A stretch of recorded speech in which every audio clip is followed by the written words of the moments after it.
I've tried the macho way, and that it's never worked. So we're live now. Good afternoon, everybody. Welcome to the study session for the state of the insurance marketplace. And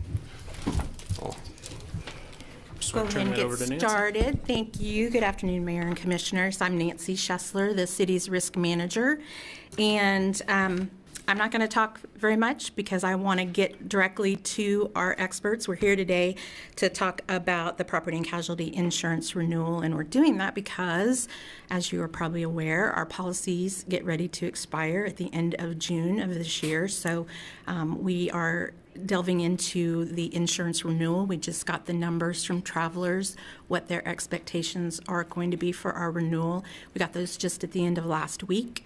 I am going to introduce my experts. I've got Bob Charlesworth here today that you should be familiar with. He is with Charlesworth Consulting, has been helping more with the health and benefits section, but he is back to helping me. I will miss hanging out with James, but I really enjoy working with Bob and used to work with him for a lot of years when I first came to the city. So he's been around for a long time. We're very lucky to have he and his brother helping the city out. So I also have Mark Skidmore. He is the president of Iron Insurance Partners. And Mark is going to start us off. He has a presentation, a PowerPoint presentation with lots of good news only. So he will get started on that. Thanks. She really set me up there. I can tell the excitement on the look on your faces about talking about insurance. I'll start off with the state of the marketplace, and we can hit through that. And you'll see there property, specifically talking about property. It's still storms.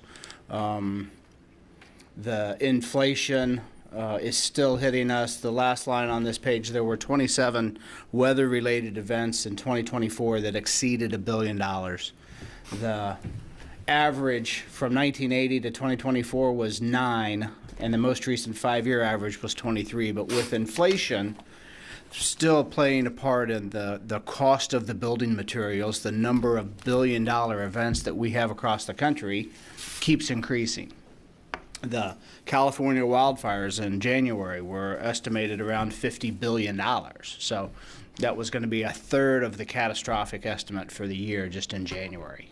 And typically the insurance marketplace will come out of the first quarter pretty well healed because they haven't had storm season yet. But with the change in the weather pattern, they haven't really been able to do that. You can hit the next one. There's a map, right, where it's these convective storms that are not necessarily tornadoes, but are the straight line winds. We had one December 15th of 2021, right? Who would have thought we'd have one in December? Iowa, Nebraska specifically have suffered huge claims or losses as a result of straight line winds, and they just keep occurring. Yeah, we can hit that. We're also seeing a ton of pressure on the casualty lines. Now, for us, what we call casualty would be our liability and our auto liability lines, and even to some degree, workers' compensation would fall under casualty. But what they're seeing in the marketplace is the litigation that is just driving up the claims costs. So when you turn on the television, who is advertising to you? And they're litigating those claims, and a small auto accident becomes a bigger auto accident. And as society, as everybody's suffering from inflation in their own pocketbook, then more people tend to look towards attorneys in an accident. And it's really manifesting itself in any general liability case in which we are truly negligent, but any at-fault auto accidents. And we spend a ton of time talking with Nancy and our internal risk management team and the claims people, trying to make sure that we can, as best we can, mitigate us being at fault. Because if we're at fault and our name's on the side of the car that hits somebody else, it's going to be more expensive.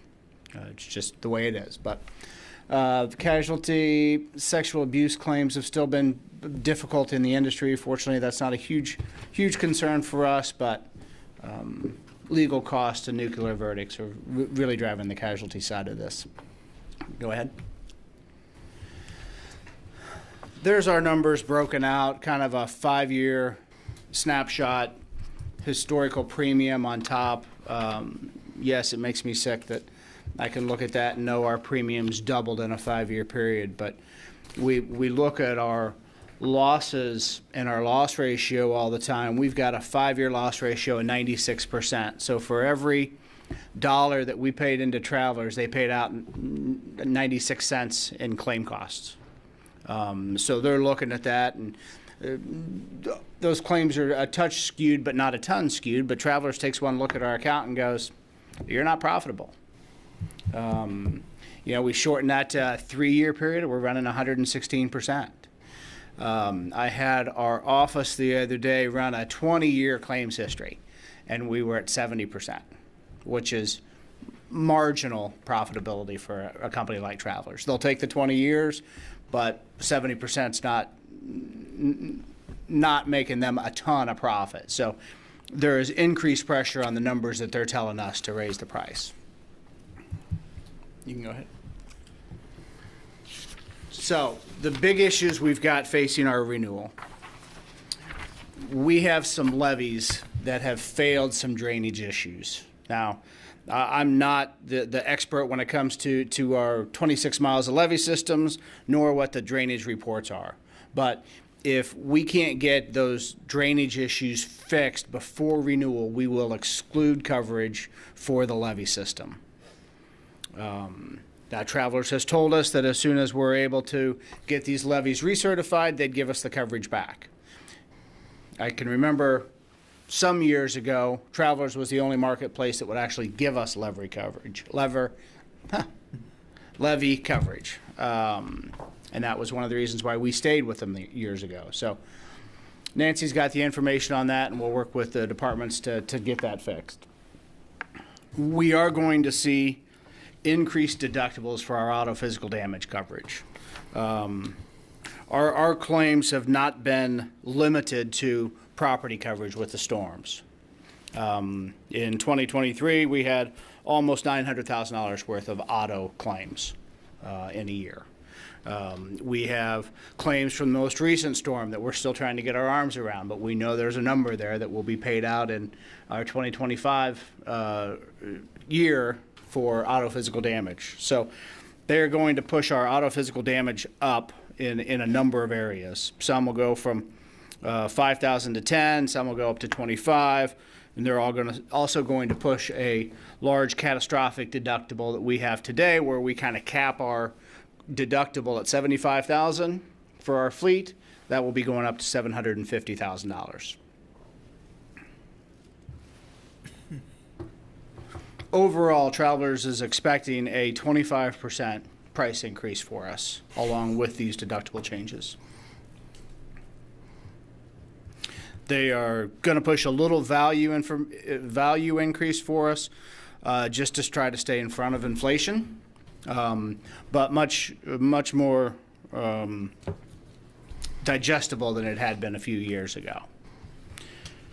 Having said all this about Travelers, we just had a meeting. Mr. Charlesworth and I talked about some potential markets. We have some options to look at a few different things. We are going to make submissions into the marketplace. We're also going to look at a pooling concept that we've talked about before for just the property. So hopefully we can bring back some alternatives for us to help mitigate the price increase.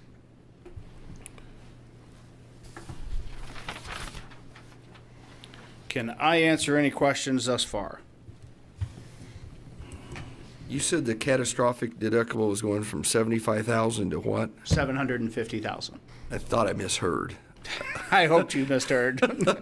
And that's auto physical damage. That's So, just auto. just auto physical damage. Do we have a catastrophic deductible on buildings and that also? We do not have a cap currently. We are at 3% of the value of the building. Wind hail. But we don't have a cap on that, do we? No. Wind hail is 3%. Is that replacement value or assessed value? It's replacement value, but Okay. it's 3% of the value of the replacement cost at the time of loss. Gotcha.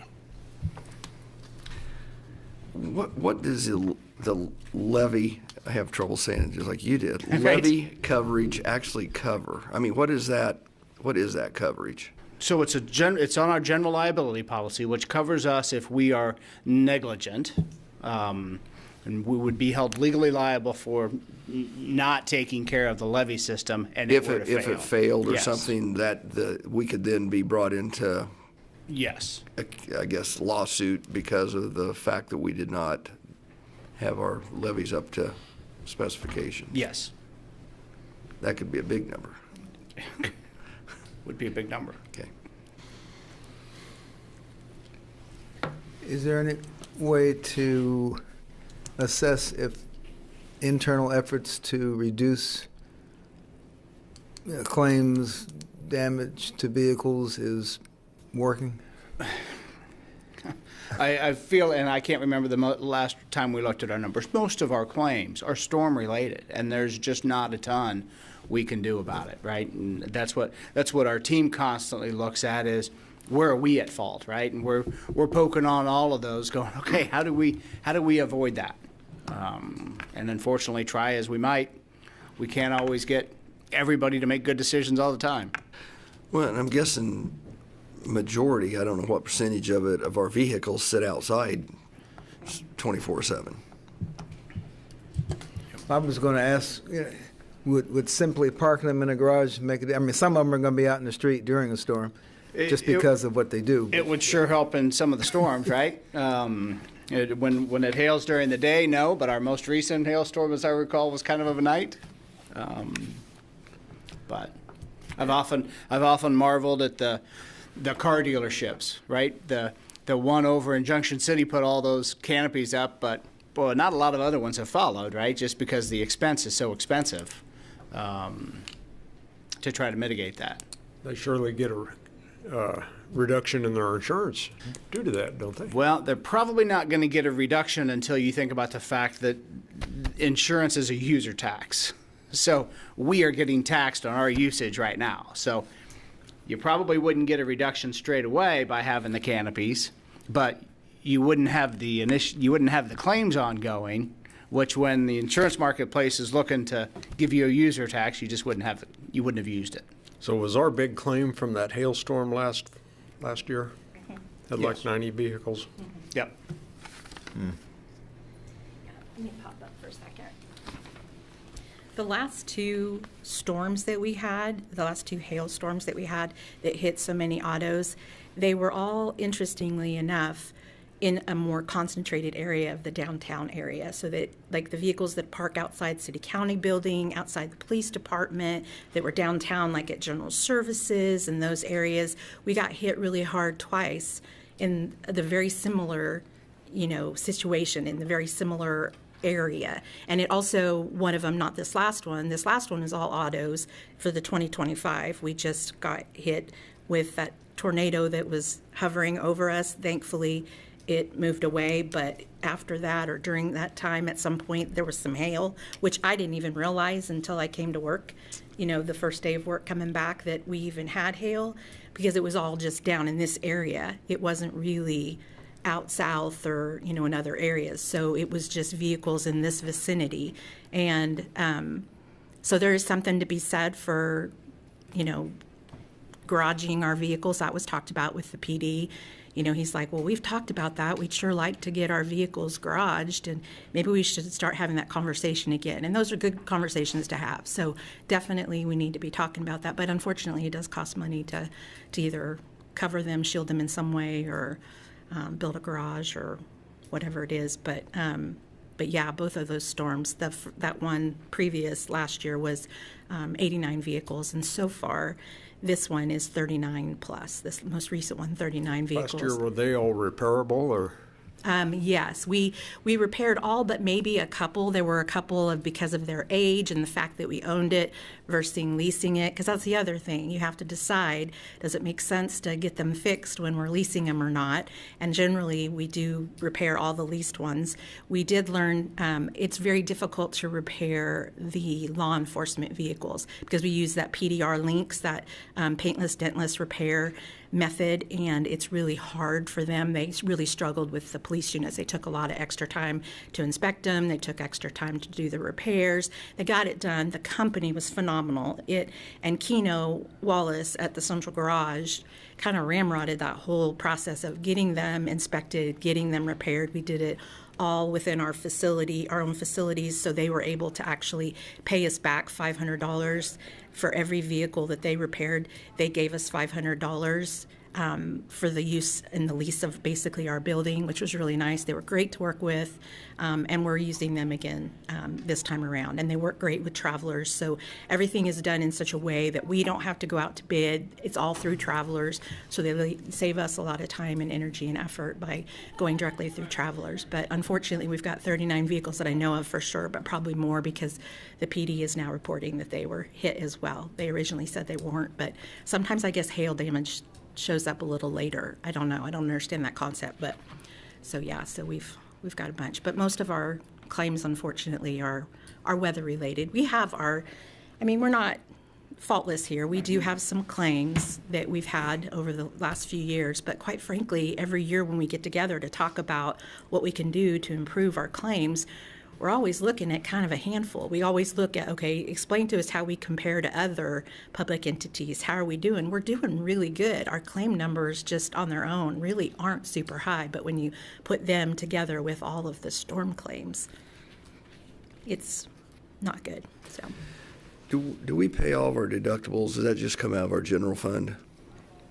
I have a line item to pay claims, so we kind of budget every year a certain number. We kind of foreshadow what we think the claims are looking like for the last, or previous 5 years, but it's so different. It changes and jumps so often. So I do have a line item to pay claims. Do you know what that line item is? Not enough, I bet. Not enough, for sure. Trying to remember what the amount is. I am so sorry. I don't remember what the line item is. And again, this is not a question for Iron Insurance Partners, but more for staff. I'm wondering if we should start looking at setting up a separate account, and kind of like we have target balances, because catastrophic deductible at $750. You hope you never hit that, but you don't know. I mean, and right now we have reserves. I'm not so sure we shouldn't start setting up an account now, and even if we can annually put money in there just to protect ourselves a little bit. We can certainly take a look at that, and I would say that does come out of the general fund unless it's a piece of equipment that would be funded out of an enterprise fund. So, if it's a landfill loader that burns down or whatever, like we had a few years ago, right, or that would come out of those enterprise funds. But certainly we can look at that as part of the budget process. I mean, right now it does just come out of the general fund kind of reserve balance if we have to go over. Now, we haven't had to, it hasn't been so big that we've had to make a budget adjustment or amendment to our budget in recent years. But to me, it makes sense to start setting the fund. We talk about self-funding, and we're not self-funding, but we are kind of self-funding if we have a $750,000 catastrophic deductible. So you might as well set money aside, hoping you don't have to use it. But I'd rather be proactive than reactive at some point, mainly since we're able to do it right now. So that'd be something when we get the budgeting process that we need to discuss. Sounds reasonable to me. If you'd give me just a moment. My name is Bob Charlesworth, Vice President, Charlesworth Consulting. Commissioner, you must have read my notes. One of my notes is, as you'll remember, I've seen you all on the health benefit side for several years. We have the city has a health benefit reserve fund. That was one of the concepts that we had years ago. It wasn't used a lot. That was one of those years you were always so good and didn't need it, so it got resolved and just run into general fund pretty much. One of the comments that we were having is, since the city's being exposed to higher deductibles, that maybe it's time to revisit the risk management reserve fund to where those dollars can be set aside to accomplish a few things, obviously to address the deductibles, and maybe to move away from insuring the vehicles with small deductibles. Now, we're going to get away from that no matter what. The insurance community is saying no more of that. So let's be a little bit more proactive if we can. One of the things that we've asked Mark to do with his team is to look at some higher deductibles. Now, when you say that, we're already at 3% wind hail. I'm not suggesting going higher than that, because that's 3% per building per value, so it adds up pretty quick. It can. But we also have a $25,000 deductible for all other perils. So fire, vandalism, stuff like that. Well, what would we save if we moved to 50 or 100? I don't want to scare you, but my point is that if we had a reserve fund, we could see those dollar savings and just bank them there for those events. And the city doesn't have a lot of those. So, comment on the catastrophic auto claims. I know Mark's looking at enterprise. Mark's also got another pool looking on the property, as well as auto physical. The one thing with auto physical, my firm has probably 50 plus cities in the Midwest. And I'm sorry, during storms, you have emergency vehicles out. You don't want them sitting in the garage. So they might as well put a target on them. And so that's kind of what happens some days. So you do the best you can. The little quick deal on the loss experience reports. Obviously, those auto claims are a big ticket item that have hit the bottom line. We're going to clean that up a little bit regarding some of the liability lines. I wanted to touch on that real quickly. The city has a pretty unique program on your liability lines. That would be general liability, auto liability, police liability, employment practices liability. The Travelers put together years ago, Mark was part of this as well. And we asked them for something different, so a little bit higher deductible with a worst case aggregate in a year, $150,000, 50 per max occurrence, 150 max. And they came up with that. And the city's been on that for several years.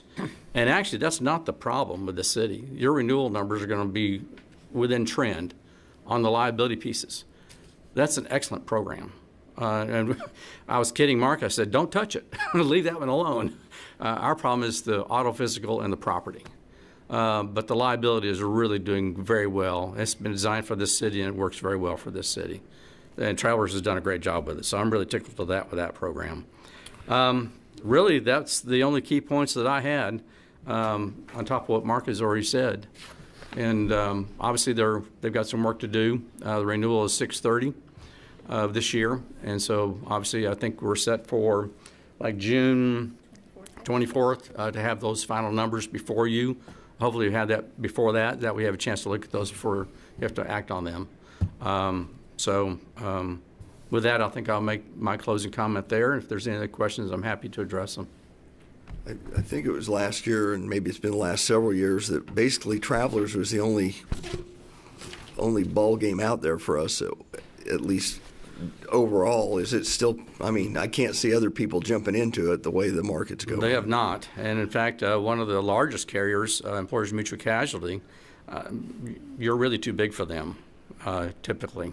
They do a lot of the smaller cities. And beyond that, one beacon they bailed, tried and bailed. They've had a lot of them. Now there's some pools that have been created. You have to watch how you get in and out of a pool. So you got to just, you just don't jump. But there's some more being talked about in Kansas for public entities. We haven't seen those alternatives yet for the city. Wasn't it counties that were more in the pools than cities? Counties do have a pool. Counties have a pool. Yes, sir. You're correct. So what's happening in these areas that are really hard hit? They're going to go bare if they don't watch it, because insurers will just not renew or place such high deductibles on that, float a bond. I don't want to say that out loud too quickly, but I don't know what else they can do. But all the cities are starting to see this. All companies are starting to see it, not just cities. And it trickles on down to homeowners and. Mm-hmm. I just told Nancy I had my roof replaced this a week and a half ago, and it's a 11-year-old house, hail, and I'm anxious to see what my renewal is going to look like next year. I already have a $2,500 deductible just for a personal. I'm sure it's going to go up. So I'm prepared for it, but it's going to be ugly, I'm sure. So that $750,000 deductible. That's, one of the options what Mark and I talked about. For years, we were with some of our other cities in the metro area. We don't buy individual physical damage deductibles any longer. We just don't insure them. except for, we call it an inland marine form, and it's just a big deductible. And what we've asked for is, can we get something like $100,000 or $250,000? That way, anything above that, like a catastrophic, would be covered. But if it's under $250,000, we handle it as a city. And that way, it doesn't matter if it's a enterprise car, a police car, a fire truck, I don't care what. Of course, fire trucks are $1 million anymore. But that way, it's a bigger number. And if you had a risk management reserve fund, I mean, it would be a bad day, but you wouldn't have to go, how are we going to get the money? And city managers are over here going, well, where is it in the budget to pay for that? So in that scenario, would you file a claim at all? If it's, no, you wouldn't. A lot of it would be handled. And of course, Nancy would be burdened with that a little bit, but she handles it anyway. And she's got a good working relationship with repair shop, so that's huge. So most of the stuff, it would just be handled by the department. You know, that way you still want to know them all. So that would essentially be self-insuring. Yes, sir. Really would be. Not non-insuring. Non-insuring, you just don't buy it. Right. Self-insuring is you have a retention and hopefully catastrophic coverage above it. That would be correct. And this probably isn't for you, but on the levy coverage, where are we at on getting those certified, and how soon do we need to have that certified and to the insurance company? Travelers has alluded to the fact that the second that we have the reports available that have been certified by the Corps available to them, that they'll add back the coverage. So if our goal, and the guys know in Public Works, and in the flood division, they have already gone out to look. They have a company that they just need to schedule the actual inspections. There's like, I want to say, I don't want to speak for them for sure, but it's like between 20 and 25 lines that need to be inspected. We used to inspect them internally, but our truck has been down, and that's why they didn't have their most recent inspection. And instead of the truck itself was fine. It was the computer system in the truck that was faulty, and so they couldn't do the inspections. And so rather than replace that computer and get the truck going, they decided at the time, because of the age and the use of the truck, that they just needed a new truck. So I think they went that route instead of just updating the equipment. And in that, what we really should have done and didn't, and we will next time if it ever happens again, is to hire it out, to just get another company to come in and do those line inspections for us. Did that department, were they not aware that that had to be certified for our Yes, they insurance? are aware, and we had just actually, I can't remember which month last year, where the Corps comes out and does their walk around. So they had actually marked it as unacceptable. It just did not get, I don't know that staff thought, they knew that they were going to get them inspected. I don't think they realized how serious Travelers was about the timeline. So they had no idea. They don't work with insurance. They didn't understand that. And so, yeah, we understand that now moving forward. That will never happen again. So We it's in the make sure. works. Will it The be goal is done to in- get it done before we have. Yeah, the goal is to have it done before we expire at the And end of June. we hired a third party? There's a third party that's going to come in. We just don't have a date. I don't think that the date has been fully set up, but they are working on that right now with the company, trying to coordinate a date for all the inspections. And how long does that certification take? I wish I could tell you how long that takes. I think once they come out, it's pretty quick, but then it has to be sent to the Corps for them to review. I'm not sure how long their review takes, but they know the timeline. They know the timeline that we're dealing with and that we want it done so we don't have any gaps at all. That's the goal, is to not have gaps, because like they said, it's not just for breach of the levee. It could even be for recreational use. So if somebody's running along the levee and somehow steps in a hole and falls and breaks their neck and want to file a claim against the city, they can do that. That's everybody's right to do, but we're not necessarily negligent until that's determined, but that kind of a claim would be excluded as well, because that's part of the coverage that we have. So we want to get it back, and that's the goal. And I think from my understanding with Public Works, it's a doable thing. So we're going to get that taken care of, so it's not a problem. But we wanted to give you a heads up in case something did happen, and so we just didn't want to surprise you in the end of the Our month. renewal comes due June 1? June 30th. June 30th, so we have 2.5 months. Okay. We got some time, so hopefully it'll be taken care of and we won't have to worry about it. That's the goal. That's the plan. So.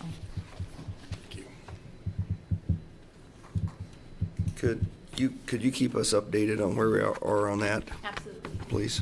Will do. So I guess my question is looking at a 25-year or 25% $250,000 increase this year, is that just going to keep snowballing? Neither one of them jumped up very fast No one on that wants one, to did answer they? that question. What kind of claims are we going to have? Yeah, it's kind of like life insurance. Tell me when you're going to die, I'll tell you how much you need.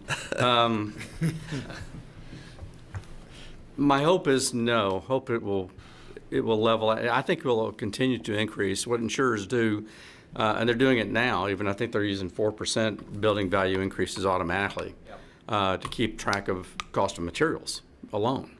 But I can still see, I'm gonna throw out a number, you're not gonna like it. I can see 15% guaranteed almost next year after this renewal. I just think you're gonna see it for a while. With all the claims out west as well as out east, I just think you're gonna see it for a while. Until the reinsurance market can start making money, I think they're still gonna want everybody to participate more. And again, what they're trying to do is they're trying to make people participate more in the deductible end, take more responsibility for it. So hopefully that will offset at some point.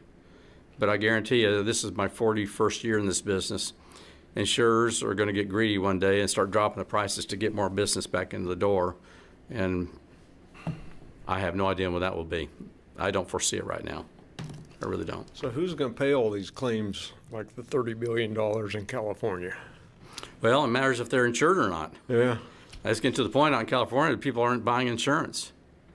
I told Nancy earlier, we have a family friend that lives out in the East Coast, and the deductible for his wind hail on his house, which is right on the coast, I think was $80,000. And the premium was exorbitant as well. He says, I know when I built this house it would withstand this kind of wind. It only cost $40,000 to replace it, so why am I buying this? So he doesn't insure his wind hail anymore. Financial decision. Now, he doesn't have a mortgage company either that it demands it. So to answer your question, long way, I really don't know. I really don't. But it does go in cycles. The insurance community always does.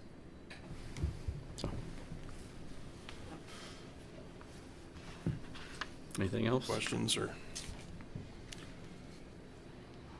I think we're good. All right. Thank you for your time. Appreciate it. Yeah, I don't think I have anything else. I mean, as we go forward and we get the actual numbers, we'll be reviewing those and then make some recommendations on plan changes and how all that looks with and probably have to take a look at a risk management reserve fund as well as we go through that process. So we'll be bringing you as many options as we can as we have available to try and work through this as we move forward. Just found a new use for Memorial Hall. Well, Park Pay. just put them in I'm TPEC. thinking these shade structures TPEC's a we're big going to hear garage. about over here today. There you go. Well, we will resume our meeting at 4 o'clock. Yep. Thank you.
All right, everybody, it's 4 o'clock. We will call the meeting to order.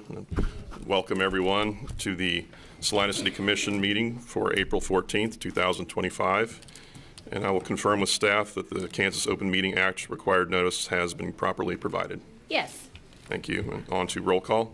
Mayor Linkowitz, Here. Commissioner Davis, Here? Commissioner Hoppeck, Here. Commissioner Ivey, Here. Commissioner Longvine. Here. Okay, everybody that's able, please join me for the Pledge of Allegiance in a moment of silence. I pledge allegiance to the flag of the United States of America and to the republic for which it stands, one nation, Under God, indivisible, with liberty and justice for all.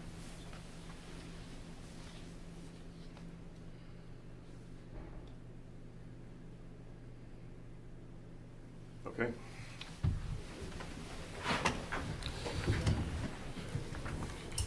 Looks like no public hearings, so on to consent agenda. Item 4.1, consider approval of the minutes of the meeting of March 24th, 2025. Item 4.2, consider awarding project number 25012, YMCA Crosswalk and Sidewalk Improvements to T&R Construction of Salina, Kansas, in an amount not to exceed $118,258.19. Item 4.3, consider awarding project number 25009, 2025 pavement markings to Heartland Traffic Services of Kansas City, Kansas, in an amount not to exceed $96,890.90. And item 4.4, consider awarding project number 25010, 2025 mill and inlay to APAC Kansas Shears Division of Salina, Kansas, in an amount not to exceed $897,440.93. Thank you. Is there any item a commissioner would like removed from the consent agenda? Is there a member of the public that would like to comment on any item from the consent agenda? I'll bring it back to the commission. Mayor Linkowitz, I move we approve consent agenda items 4.1, 4.2, 4.3, and 4.4. Second. Okay, we have a motion and a second to approve the consent agenda as read. Those in favor say aye.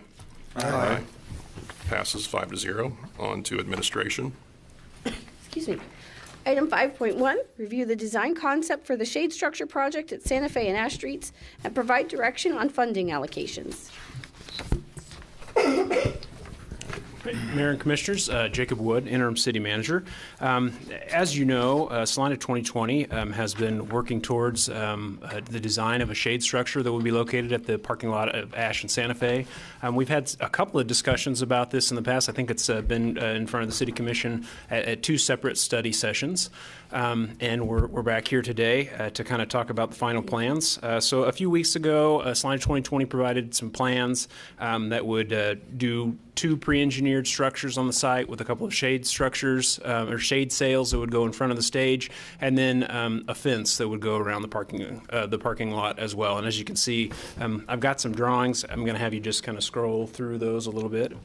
So at this point, if the City Commission is interested in moving forward with this project as designed by Salina 2020, looks like the cost is going to be right around $4.1 million at this point.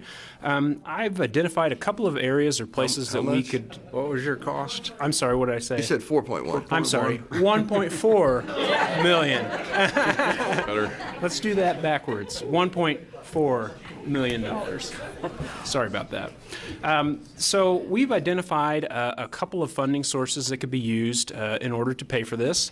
When the Star Bond project was approved, there was money that was set aside for Fieldhouse off-site parking. That money was used for the Bank of America parking lot and then 2 city-owned parking lots that are adjacent to that to the south. There was also a plan at the time to look at the Bennett lot, which is located on the north side of Ash Street, just across the railroad tracks from the post office. We looked at that and at some point have decided that that's not a good idea to move forward with that plan. So we have funds that are set aside in that parking fund at $463,000. And then we also have some funds that are in the TIF account.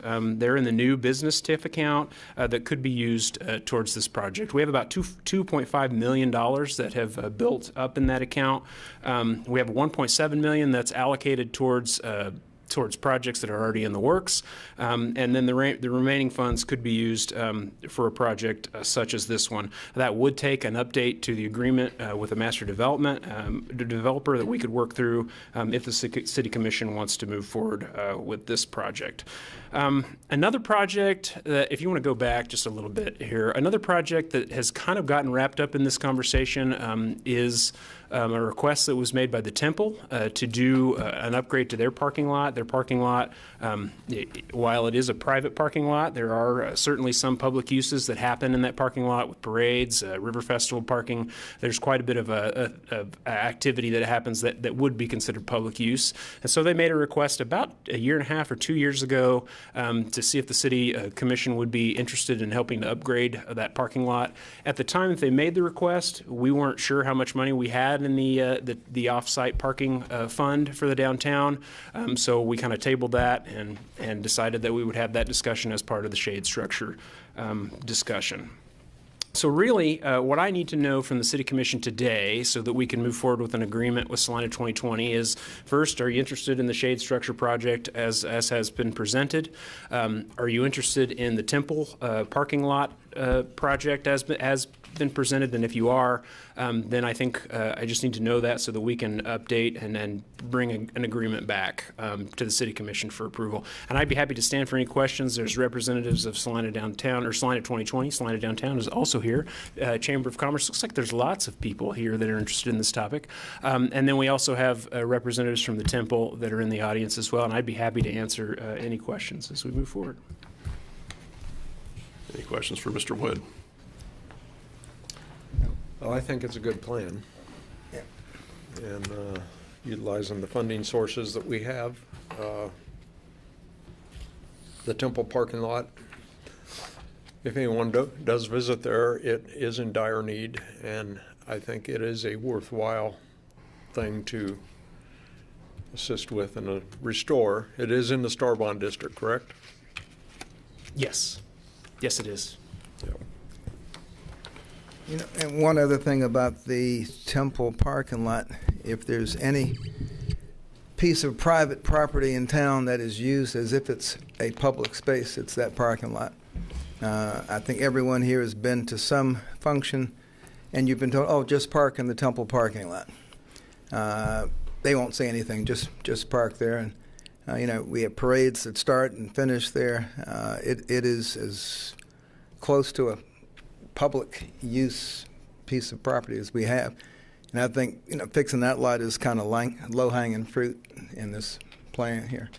I think it's the least we could do as a city to help keep the building. I was there at the Alzheimer's seminar last Friday, 385 people. In fact, that parking lot wasn't big enough to hold them all. And without the stripes, the parking was quite creative. The cars, you know, so it would be useful. We could get a few more cars in there with well striped and level parking lot. And if the funds are available, I just, for me, it's a no-brainer. Quick question on the TIF new business dollars. If you could bring that one back up. We have, is it 2.5 million in there now? Is that what that showed? Yeah, that's correct.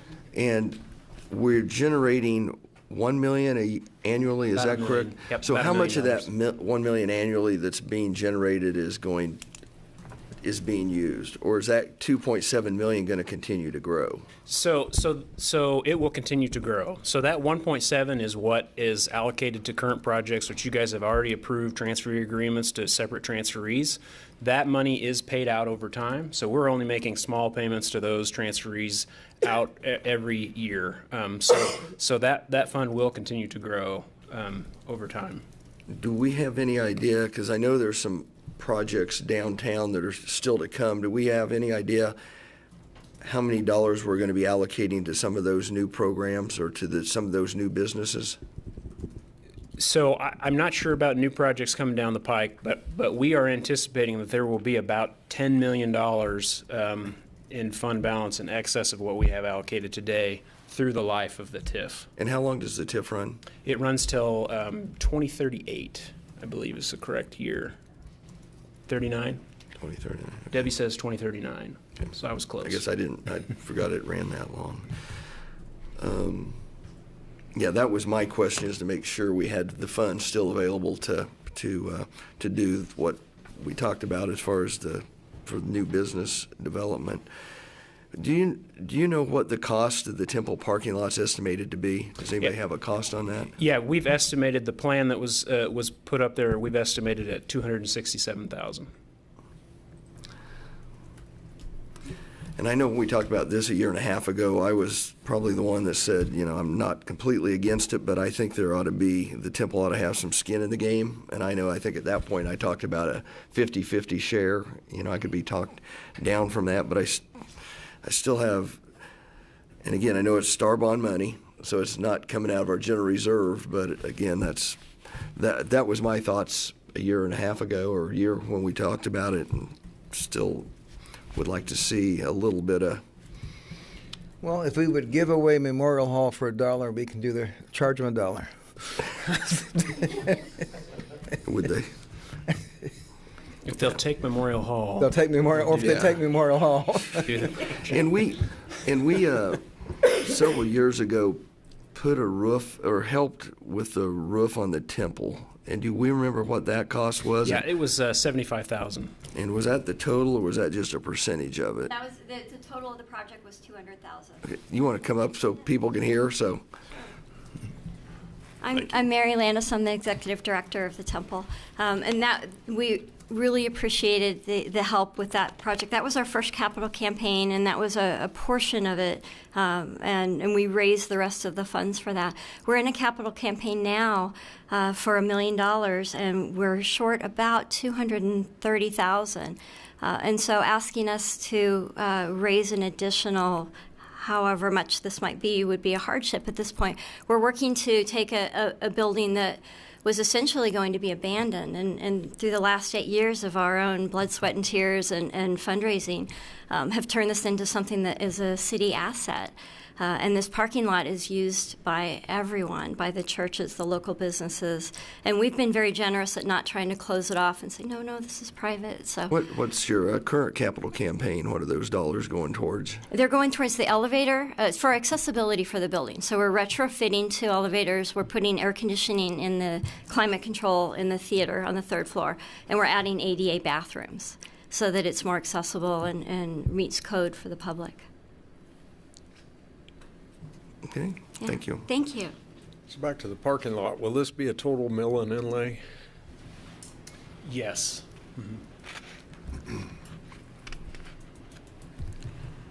I guess I need help with the math here. There's 463 left in the Fieldhouse offsite parking, and then there's 2.5 in the TIF fund, with 1.7 being allocated. That comes up to me at about $1,263,900, and the shade structure alone's at 1.4. Yeah, so we don't have to pay out that 1.7 million. That's actually allocated over a time period. So that's paid out over the life of the TIF. So those transferees only receive a small amount in payment every year. So we will continue. We'll actually get another payment here probably in June of $200,000 or $300,000 that will increase that fund balance, and then January and June are the time frames where we usually get those funds come in. So that fund, we don't really have to have the full 2.5 or that full $1.7 million set aside, because it's paid out over time. So we don't have all the funds on hand right now to cover both the project and the $1.7 million, but we will have that probably within the next time we collect a payment in January. So it's a very, very close time period. So how much do we need to make those payments? That's a great question for Debbie Pack. Debbie Pack, Finance Director. We pay out about $217,000 a year to the current transferees. As Jacob said, we're collecting about $1 million a year. Up until this year, a portion of that went to some other allocations, but those have all been paid up in full. We had the hotel had a TIF downtown at $800,000. We had $920,000 set aside for apartments, Downtown, we had $300,000 for Old Chicago. All of those commitments have been set aside and are paid. So the remaining, now 100% of the funds that we collect in the TIF district are going to the new business fund. It was 53%, now it's 100%. So that full, every time we collect those taxes, that'll go back to that fund. So like the 929 for the apartments, even though there's not a project there, that's still going into that pool? That's set aside, it's in the fund balance in a- outside of the okay. $2.5 million. It's set aside for that specific reason. And this is a question I hadn't thought about until we knew we were doing as well as we're doing. So star bonds, we continue to collect that. How long do we collect star bonds? Star bonds were a bond that was paid out to us, so that was a lending mechanism. Right. We collect the sales tax on those star bonds for 20 years. So once we've paid to off the pay off bonds star plus bonds. the subordinate bonds, once that's done, the star bond, we'll stop collecting the star bond. No, we can continue, well, theoretically, but we could continue to collect that for another purpose. We talked about that a month ago or so, that the projections showed that we thought those bonds would be paid off in 2031. Both the subordinate and the main bonds.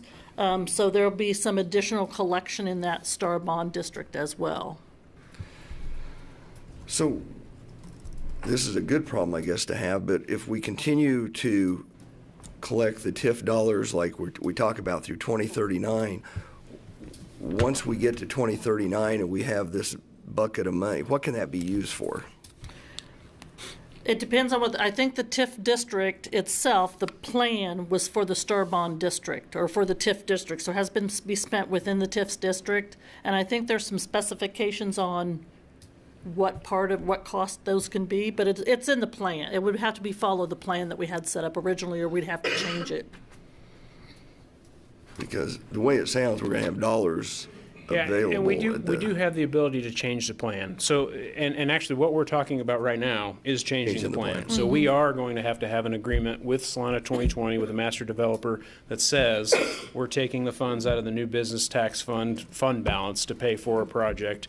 And it has to be an eligible project. There's a whole list of items that are eligible projects, but anything that really falls under the TIF kind of allocation could be spent. So we could continue to, as this goes on, if there are other projects that we feel like are TIF eligible that pop up, we could have additional conversations about making changes, as long as the city and the master developer are on the same page about what we want to do moving forward. Well, and I think the shade structures make that parking lot much more usable, and with the farmer's market that's down there and the other events we're having, I think it's money well spent. So. And the new business incentive, I guess recent memory goes back to that beauty salon benefited, and I think Flipping Fabulous. Barillo Grilled, Grassroots, the Yard, and the Hive Salon are the 4 transferees that are currently getting money out of that particular funding source. Okay.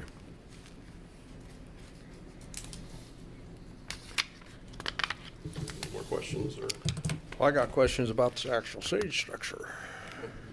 would anyone from Salina 2020 like to come up and? Good afternoon, Mayor and Commissioners. Guy Walker with Salina 2020. So just wanted to start out by saying thank you for, I guess, trusting Salina 2020 to work on the design for this thing. Got to give a lot of credit to Rhonda Perlman with Gastinger Walker Architects. She has spent a lot of time on this, trying to figure out, kind of what's right for the space. And then what I'd say she really was valuable on was, it's one thing to draw the picture, or to draw a pretty picture of what you want to be there, but you actually have to find somebody who can build it for a reasonable price. So she's been working hard trying to find the right vendor who can provide the structure so that it doesn't have to be, kind of quote custom built. So anyway, she's been invaluable in that way. Just wanted to share maybe a little bit. As we were working on the design, had multiple goals. One was to provide shade, obviously, for the farm and art market that you all mentioned. Provide shade for the performers and the event attendees at City Light Stage, which obviously would make that a lot more usable. I think I've probably seen all of you out there for one event or another, and in the summer it's quite hot. Also build something, with an appealing and attractive design aesthetic that will stand the test of time, not just from a design perspective, but also from a maintenance and long-term longevity perspective. So that's what this, this structure is built out of steel, and it's got a, metal roof and things like that. So, should really hold up well in the Kansas elements. And then maintain as much parking as possible. But then last, trying to really just create a really nice place downtown, add another public amenity that kind of continues to foster the growth and encouraging people to visit the downtown area. So one thing I don't know, I was kind of looking through the plans. I didn't know if you noticed, the electrical budget was higher than we expected, but I wanted to share what that includes. So it includes 8 linear lights down the main structure. And right now, those could be programmed to change colors. So that'd be one potential, budget savings. We could have just standard, one color. 24 up down, like a cylindrical light that shines both up to kind of highlight the structure, but also provides light down into the parking lot. 4 floodlights, 5 carport lights for the structure that's along the west parking edge.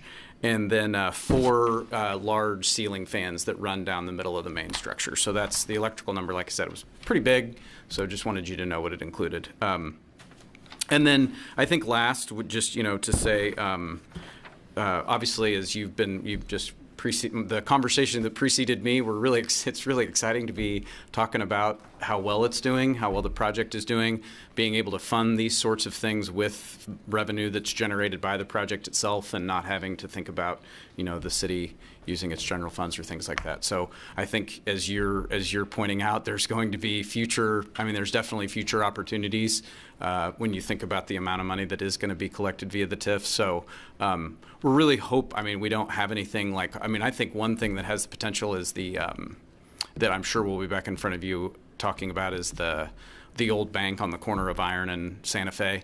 Obviously, once they peeled away the facade, they saw the condition of the building. So that's obviously a really good recipient of incentives, or potential recipient. And then, with that kind of money, I think there's really potential to move the needle on other private projects. So things that might be difficult without incentives, and there's going to be enough money, I think, to move the needle. So we hope to be back in front of you with something eventually. Don't necessarily have anything right now. So just wanted to also thank you for your willingness to continue investing these dollars back into the project. So happy to answer any questions that you might have.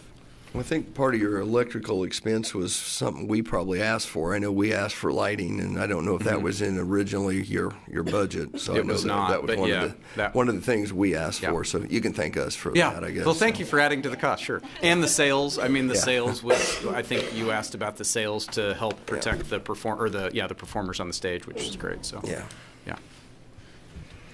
I guess my concern is timeline. Are they saying how long this will take? Well, the budget from, the estimate from Hutton for installation, their total project time was 3 months, but I cannot remember. I should have looked before I got here how long it will take the vendor to manufacture the item. Yeah, I don't remember for sure. I'm thinking it was 10 to 12 weeks to build it once we place the order. So that it is going to take some time. We won't have it for this summer, but I would hope we're putting it in the, installation will be starting in late summer. And I'm guessing we have 30 days at least of the development agreement. But I'm hoping through that 30 days, we've never paid this vendor anything, we've never put a deposit down. So they've done some generic shop drawings, but they've not done site-specific shop drawings. So I would hope while we are talking about the development agreement amendment and things like that, during that time frame, we could probably go ahead and place a deposit down if you all decide to move forward tonight. And then we could really get some of those things going so that when it does come for final approval, hopefully within the next day or two, we could place the order. Yeah, I'd like to see it move forward. And a question I have, please don't take any offense, but the title, the name, Salina Farm and Art Market, that's a fairly new thing. Is it always going to be the Farm and Art Market? Great question. Is there more, I think I'd like to open it up to other possibilities of what to put up there. Yeah, I don't know if Leslie wants to speak to that. I mean, one thing we Oh, could... she does, I can tell.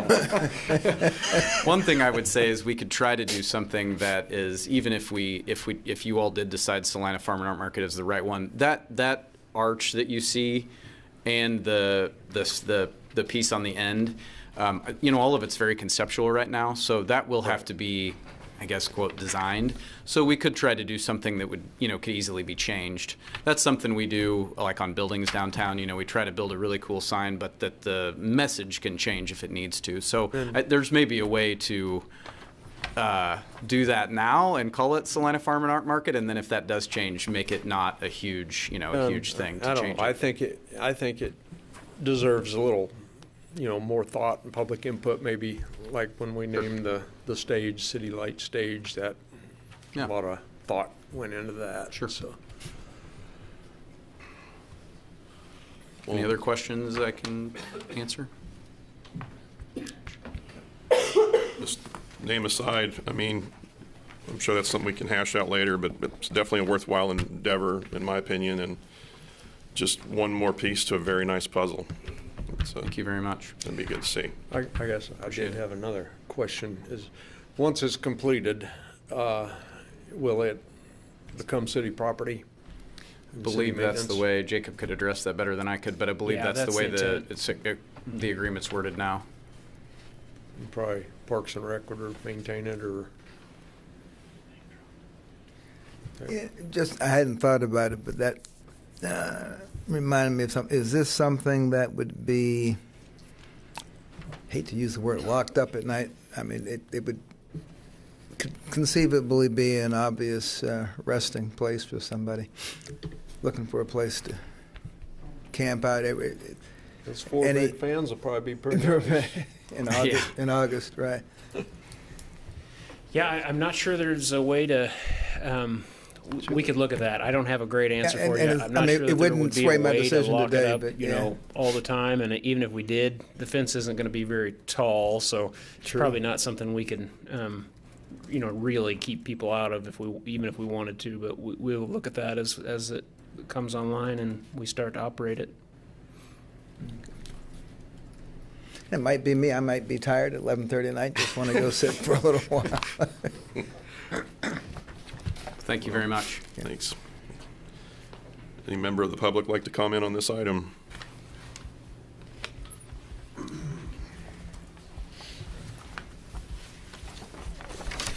Ben Winholt, Salina. 1.4 million, 4.1 million. It doesn't make any difference to you guys. It's all money you guys like to blow anyway.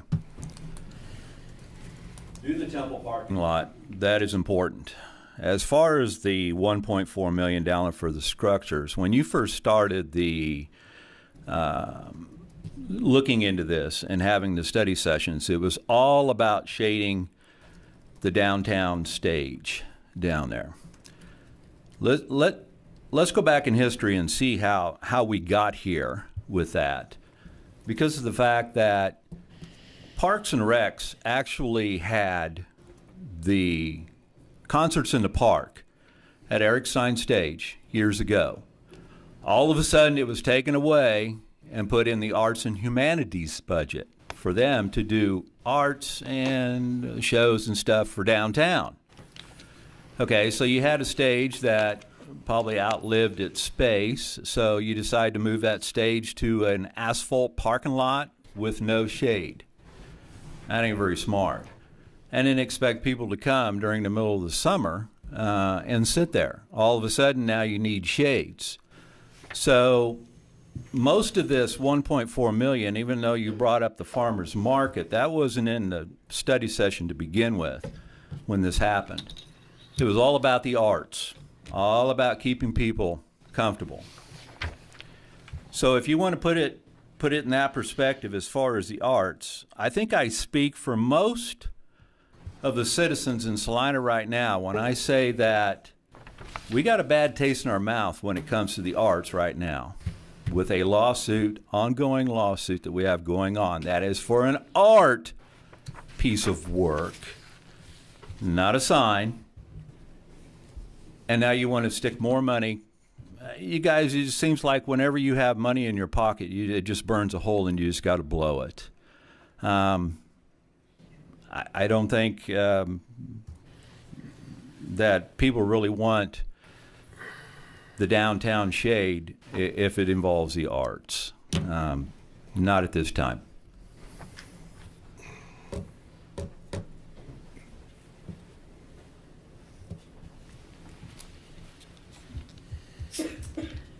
Hi, my name's Jane Anderson. I live at 636 East Iron Avenue. I would just like to say thank you for your support of the downtown and what's happening down there.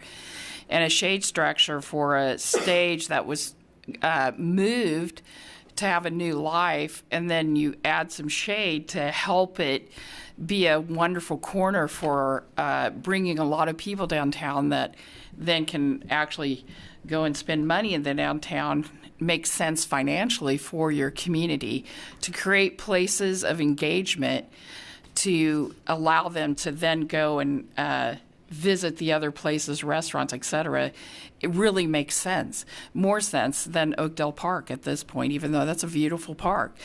And the other thing is that the farmers market, I was on the original master plan for the downtown. That had been in the original master plan for the downtown from the very beginning, that would be a great corner for a farmers market, again, to create engagement and to bring people into your downtown, which also then spurs spending in other areas of the downtown. And so I remember the group that came in, they taught us that is so important for a downtown, that special events were key for the long-term success of a downtown, and that creating different kinds of events, whatever that is, helps the other businesses be successful. So thank you for your support. The downtown's beautiful. I really appreciate it as a citizen. Thank you so much. I'm going to look to city staff and maybe someone from the 2020 group, but the Star Bond dollars are dollars that are generated in the downtown area, and those, according to the development agreement, are dollars that have to be spent in the downtown development agreement. So we're not blowing money. This is money that's being raised according to our Star Bond agreement, and we're just using it in a way that it can be used, whether it goes to a stage or whether it goes to new business development. This is exactly how it was set up to be used. That's correct. We talk about how the TIF is overperforming and we got a lot of more, but that's only 1% of the sales tax downtown. But if that's overperforming, I think that means that the rest of our sales tax in that area is overperforming, which is bringing more money to the city as a whole. And building the shade structure on top of that is going to bring even more people downtown and increase that tax. Sorry, Guy Walker again with Salina 2020. One thing really quick before to your point, I think you're right, that the Star, I mean, everything is performing well. And just as a reminder, you sometimes forget, but there was a base set back when the agreements were signed. So all the taxing jurisdictions are getting the money that was originally, that those property taxes, sales tax, all that money is going to those taxing jurisdictions. The only thing that's being spent is new money that is only there because of the project. So I just wanted to your point, Mike, or Commissioner Hoppick, sorry, I wanted to make sure I clarified that. And then also, I forgot, as Salina 2020, because you all were talking about it, we do support the redoing the Temple parking lot, or using a portion of the Star Bond funds that are left over. I think, it is not only is it a public parking lot, but it's very, very visible from downtown. So we very much support that. We think it would really enhance kind of the way it feels as you're coming into downtown from that direction. Also adds to the connection between downtown and the hospital, which is important. All the patients and all the patients' families and the employees, they're critical to the success of downtown. So just wanted to make sure you knew we very much support that as well. Thank you. Quick question before you go. Sure. Is the Jose Peppers going to open? Yes, it is. So I believe the plan is for them to open the Monday after Easter. The Monday after Easter. So they'll do some practice runs. They're going to do some events, I think, this weekend leading up to Easter, then be closed on Easter Sunday, and then open for the public on Monday. Okay. Well, last I heard was the 15th of April, so Well, I'm now on the record, so although I have zero control over it. Well, and you know, that's another wonderful thing that's happening that, look forward to that. And a lot of what is happening, many people do appreciate it. Get more compliments about our downtown than anything else in the city. And when Meddy's opens, it's in the Star Bond District too, correct? It is, that's correct, yeah. Between those two restaurants, I mean, if they hit their projections, they'll generate a significant amount of additional sales tax as well that'll help continue to pay off those. The other thing I think to remember is that when these funds end, all of that new money does go to the city and the county and the school district and the state. So that money is still, you know, if we are successful and we're able to keep this project as successful as it has been for the long term, that's a tremendous amount of additional revenue when those districts when they come to an end. I ate at Meddy's in Wichita a couple weeks ago before going to the airport. So how's that project going? Good. I think the last date I got from the contractor was June 10th. For a completion date, but I'm sure it'll take them a little bit while to get set up and things like that, but they should, because they should open this summer. Okay. Going well. Good. Thank you. Outstanding. Thank you. Bring it back to the commission. Oh, sorry.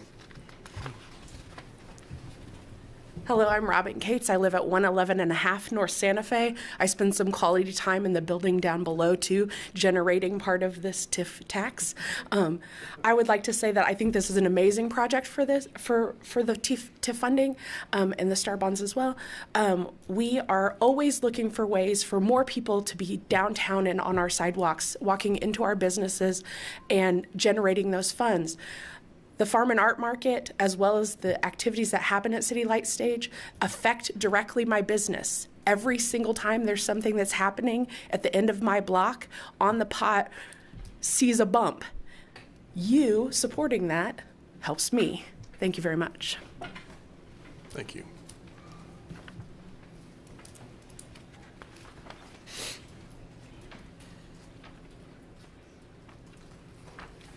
Good afternoon. Leslie Bishop, Executive Director of Salina Downtown.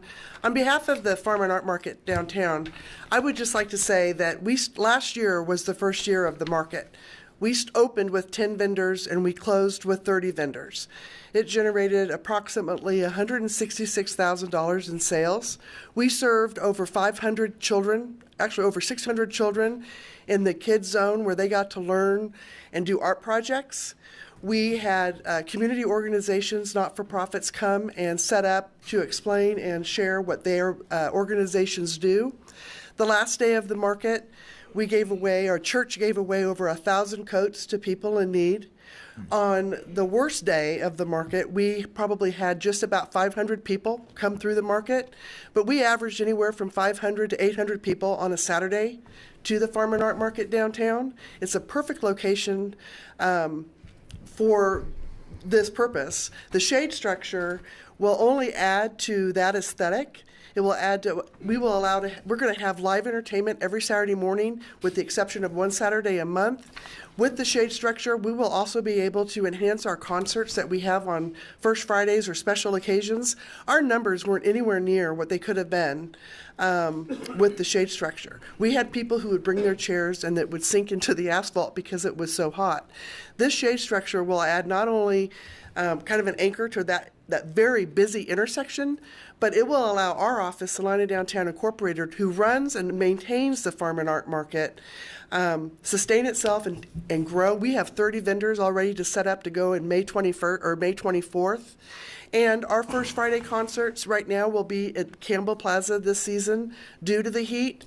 But I know in my heart that the people that did support our First Friday concerts will come back, but they were staying in their car in the air conditioning or sitting in the shade line. You never saw how many people we had, and with the shade structure, it'll just add to those numbers. Our office will be able to do more with that shade structure and the beauty of what it will bring to downtown. And to Robin Cates' point, that Farm and Art Market starting at 7:30 in the morning, we've had some businesses that opened up at 9 where they typically open at 10, and they had more sales between 9 and 11 than they did on a regular Saturday that the market's not happening.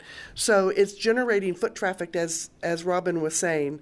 I appreciate your support. I appreciate you, your willingness to support the farm and art market. And as far as the name, Mr. Long or Commissioner Longbine, that's the name of the market. But we probably won't change the name of the market, but I'm sure we could come up with a different name for the entry. And thank you for your time.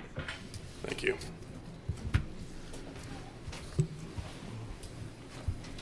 Good afternoon. I'm Carolyn Sisley, and I am here to represent the Salina Crossroads Marathon, as I am on the chair of the festival committee, or the festival event area, which happens right in the City Lights stage area, because our start-finish line is obviously right on Santa Fe.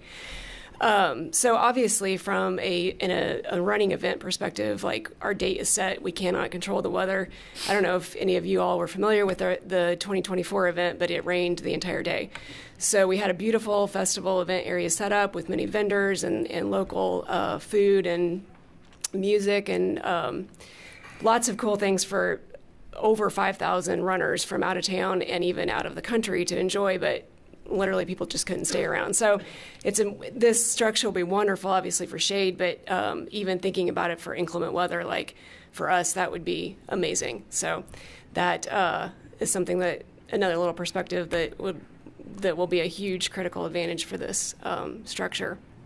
Another thing I was going to mention was the electric outlets. That was always kind of an issue for us. I think there was only like one electric outlet on the very north end, maybe, or south end. So having outlets, I'm not sure if this project has that in the accommodations, but that would be very advantageous for us. And potentially considering some sort of like permanent semi-removable seating, because we have to bring in, chairs for people to be able to relax and enjoy and stay for the event area. So just some things to consider. And also I thought about the naming as well. Like, our big event is the marathon, which brings in thousands of people to Salina, and the economic impact is, I think they rated it at about $1 million last year. So potentially naming it something a little more generic for just all events in Salina. So anyway, thank you so much for your support. I'm super excited for this. Thank you.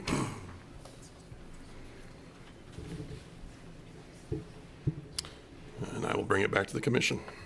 Okay, I'm going to make a motion here, but I'm going to make a few comments beforehand. I made my comments about the Temple parking lot. As I sit here and listen and we discuss how well the Star Bonds and the TIF have done, I think I appreciate the fact that the Temple currently has their own $1 million fund drive to address the elevators and the ADA bathrooms.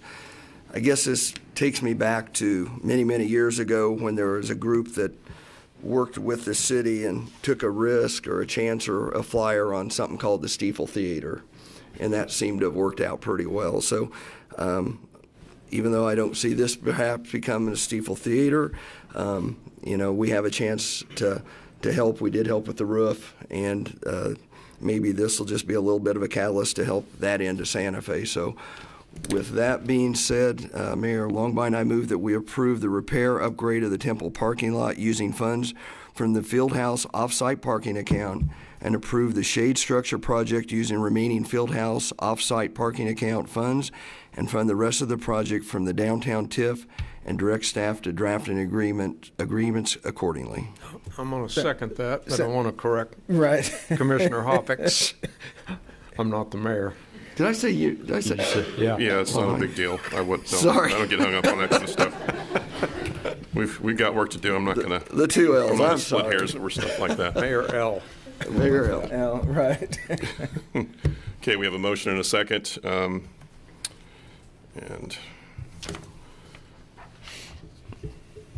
try to get that down. You're going to have to repeat that for me. It's right here. Oh, I thought you modified it. Nope.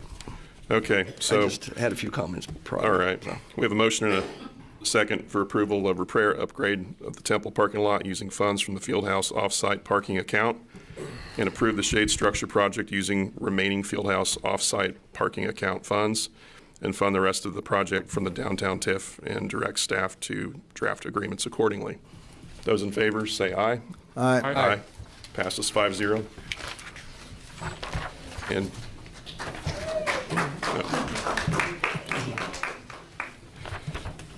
Commissioner Hoppick, you need to recuse yourself for the next item. Yep, I will recuse myself from item 5.2. And thank you.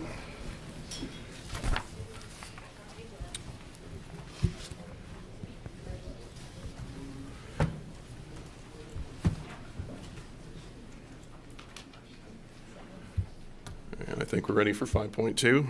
Okay. Item 5.2, consider certifying the final costs of 2025 special assessment projects, Stone Lake Phase 3C and the Markley Magnolia Road sewer improvements, and setting the public hearing date as April 28th, 2025.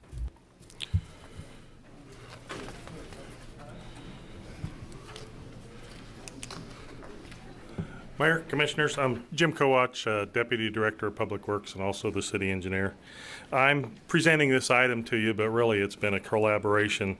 Not nearly as exciting as the last item, but there's been a lot of people that have their fingerprints on this. It's an annual duty for the engineering department to certify the costs of our special projects, but then also our finance director, utilities director, our engineering staff and bond counsel are all involved in this process, and we've been reviewing costs and making sure we're following the state statutes. All the background is listed in here as far as the KSAs, the control, the governing body, and how they assess, make assessments against lots in developments. There's been previous action where we may extend those assessments up to 20 years. They used to be limited to 10 to 15 years. The original agreement or commitment was because the costs of the lots were getting excessive and the specials were exceeding $45,000 a year. By extending the payment period, you can reduce those costs to the homeowners and make the housing more affordable. We've got 2 projects that we're making final certifications on today. We're making final certifications, but then we are also and setting the hearing, official hearing on this for April 28th of 2025. So we've made the final certifications for 2 different projects. The first one was the Stone Lake Addition Phase 3C, and then the second one's Markley Magnolia Sanitary Sewer System improvements. The breakdown, the developer's costs and the city's costs are in the table on page 2. There is a list of those assessments for the lots in the representative development.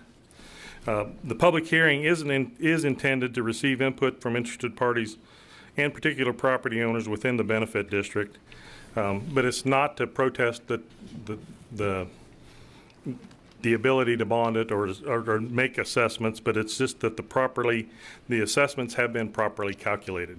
So you were given a revised version because we were continuing to calculate or correct these this morning.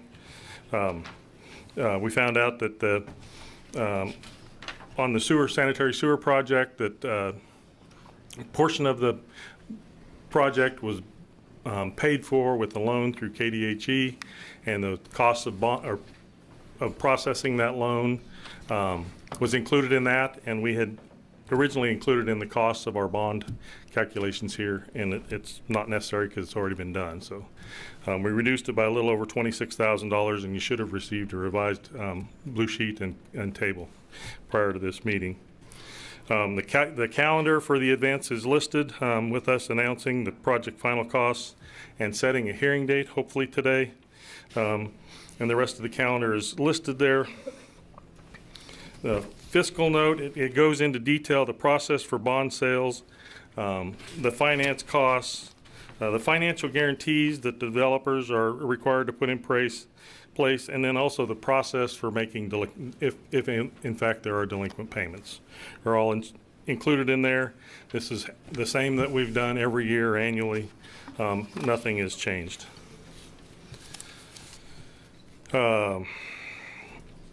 And those can be 20% cash or with 35% properties within the district. Recommendations are to accept this statement of the certification of the final costs from the engineering department and authorize or set the hearing date for April 28th, 2025. And if not, you can amend that recommendation, give us further direction, or deny it with further action. So we will stand for questions. Thank you very much. Finance Director and Utility Director are here if you have really tough ones. Appreciate that. Any questions for Mr. Colwatcher? So are these lots affected area, has it been occupied with housing yet? Yeah, there's a portion of these that are getting built out as we speak. This is the final cost for the lot construction of the subdivision, the infrastructure, the water, sewer, streets, curb and gutter, those kinds of things. And there are lots in phase 3C that are completed already. So this won't be sticker shock to someone that's already living in a home? Not to my knowledge. It's I'll double check with my expert here, but he can explain the timing on those. Come on up. Thank you, Mr. Colwatch. Mr. Wayne Nelson. I'm Wayne Nelson, staff engineer. To your question, Commissioner, the Stone Lake Phase 3C was completed after last year's assessment process started. So they were not eligible to go through the process. So they've had to wait an extra year to submit their invoices and become part of this process. So we've worked with them, I know, for 4 years, getting the assessments lined out the way that they decided that they wanted to spread the assessments out on their lots. So everything is pretty well according to what the agreements were all along. So everyone knows it's coming? They certainly do. Okay. Yes. Yes, they do.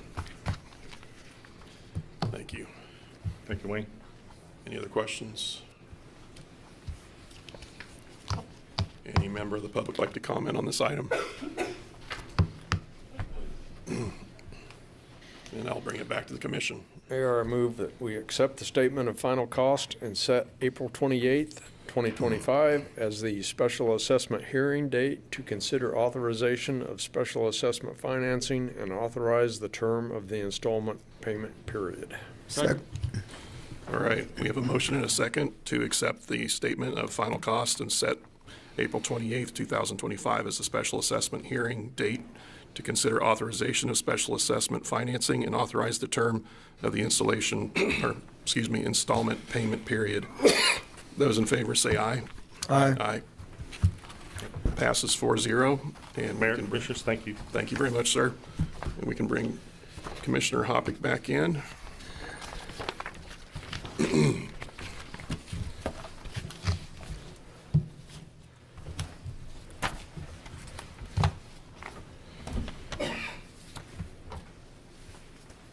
I believe we're ready for 5.3.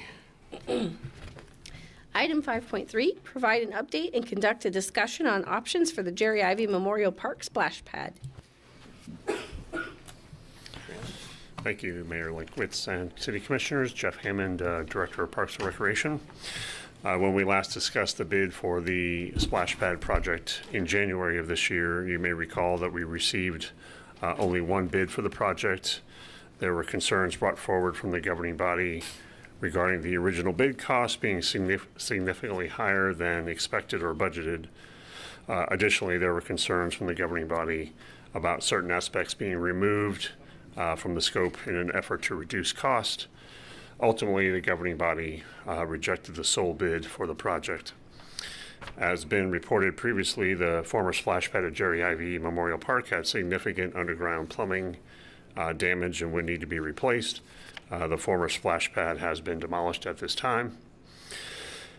With discussion of with the city manager's office, staff felt it best to report back to the city commission with a representative sample of relatively recent splash pad projects to develop a basis of comparison of costs and how those costs vary with different variables such as square footage number of amenities, date of completion. The request for this comparable data was initiated by Parks and Rec staff. Staff contacted engineering firms, and 3 were willing and provided the data that I will review with you that's attached in your packet. This effort from the engineering firms did take some time, and we're done without a requested fee, and thus we're reporting back to you now.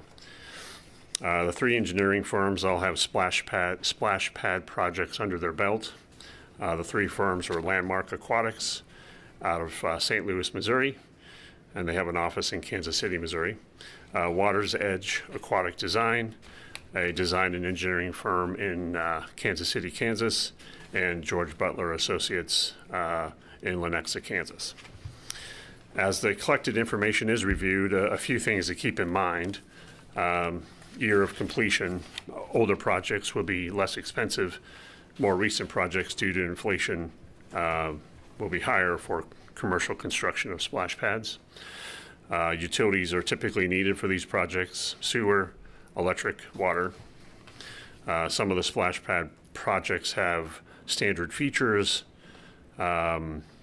similar to the splash pad, the former splash pad at Jerry Ivey, and some have more themed destination style splash pads, so a little more detailed, a little more involved. Some of the provided construction costs have included within the total cost of other site amenities, such as shelters or sidewalks, so keep in mind when we review those slides that there might be other costs that are going on with that particular provided information from that engineering firm. But those additional site amenities are shown on each page. And then you'll see some references to the differences in how the mechanical system works. There's really 2 options of how a mechanical system works for a splash pad. One is a pass-through system, and the other is a recirculation system. A pass-through system is where domestic water supply is provided directly to the splash pad, and then that immediately gets gone through the features and the elevated features, the ground features, then it immediately goes to a drain and then goes to sewer. Whereas a recirculation system is actually the water that's there is treated similar to a swimming pool. It's collected, filtered, chemically treated, and then used for the kids to enjoy. Pass-through systems, our existing systems in Salina are recirculating systems where there's a pump and motor filter chemical treatment, whether it be Kenwood Cove or our 2 existing splash pads. The benefits of a pass-through allows communities without a utility staff or aquatic staff to operate a splash pad without the need of technical staff or little input from staff. No filtration or storage on site. It may or may not have a booster pump to provide the required PSI. The drawbacks of a pass-through system, and I'm bringing this up because pass-through systems are typically less expensive. $125,000, $100,000 less, depending on the size of the structure we're talking about. The drawbacks of a pass-through system, typically the site has to be able to provide 100 gallons per minute of water, depending on the number of features you might have.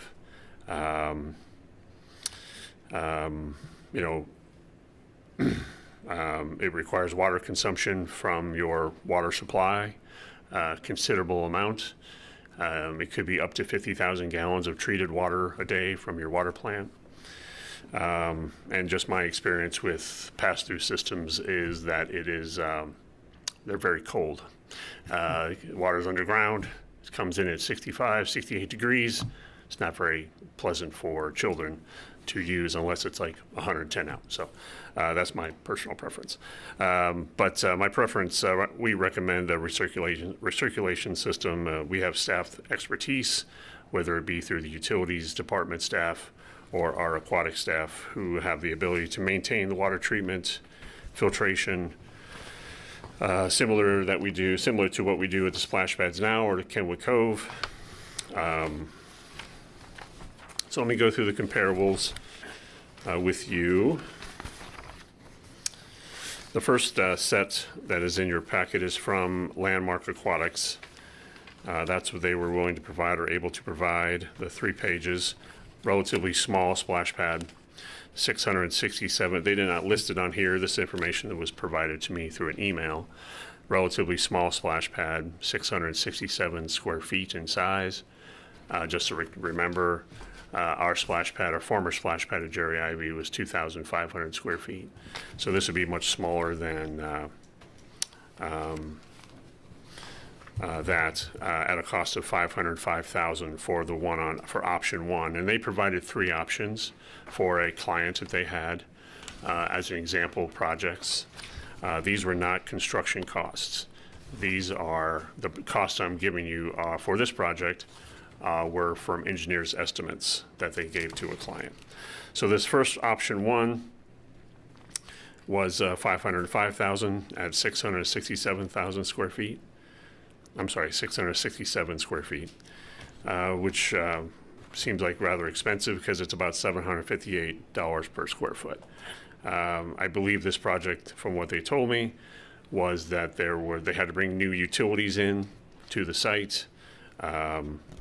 It has I don't know what the mechanical system they're using to filter this water or bring in through a pass-through system. Also, my conversations with Landmark Aquatics was they've seen a range of costs per square foot between 250 square feet to up to $350. I'm sorry, $250 per square foot or $350 per square foot. So they use the same site next to a playground to give options. The next set of comparables were from Water's Edge Aquatic Design. And Water's Edge Aquatic Design did provide quite a bit of information about comparable projects. As you can see, they listed the construction costs, and that construction cost does include certain other site amenities other than the wet play area or the splash pad area. And you can see also that some of the construction costs on this first page, for example, in Hubbard Park in Sedalia, Missouri, they included a shelter and sidewalks for that $520,000. And that was the construction cost at that time in 2020 and 2021. I wasn't going to spend a huge amount of detail going through every one. However, I do have some points to make on each one of these provided comparables from Water's Edge Aquatic Design. Ashland Park, Kansas City, Missouri. It was indicated to me from the engineer with Water's Edge that KCMO or Kansas City, Missouri would have higher costs per construction, higher inflationary values as well. They might have a prevailing wage that they have to honor. So the construction costs are much higher in those areas. And you can see the one in Ashland Park in Kansas City, Missouri. It's a pass-through system, has some dry recreation elements associated with it, and a shelter. Lions Park in Lawrence, Kansas, which I think could be a very comparable project to what we might have had or what we could do, a little bigger than Jerry Ivey. Lions Park, Lawrence, Kansas, construction costs of just last year of $571,000. It was just over 2,900 square feet. Did have some dry recreation elements associated with it, and sidewalks part of that project. Bennett Springs, Missouri, which we presented to you before. In January we mentioned this project. Bennett Springs is putting in a splash pad with dry recreation elements, restrooms, parking for $1.4 million. I do have some more information about this later that George Butler Associates did provide. Moberly, Missouri, $619,000. That was in 2021 through 2022. Only 1,500 square feet, and it was a recirculating system and restrooms. Taylor Park in Muscatine, Iowa. Hope I'm saying that correctly. April of 2022 through 2023 was a $333,000 construction cost, 2,300 square feet.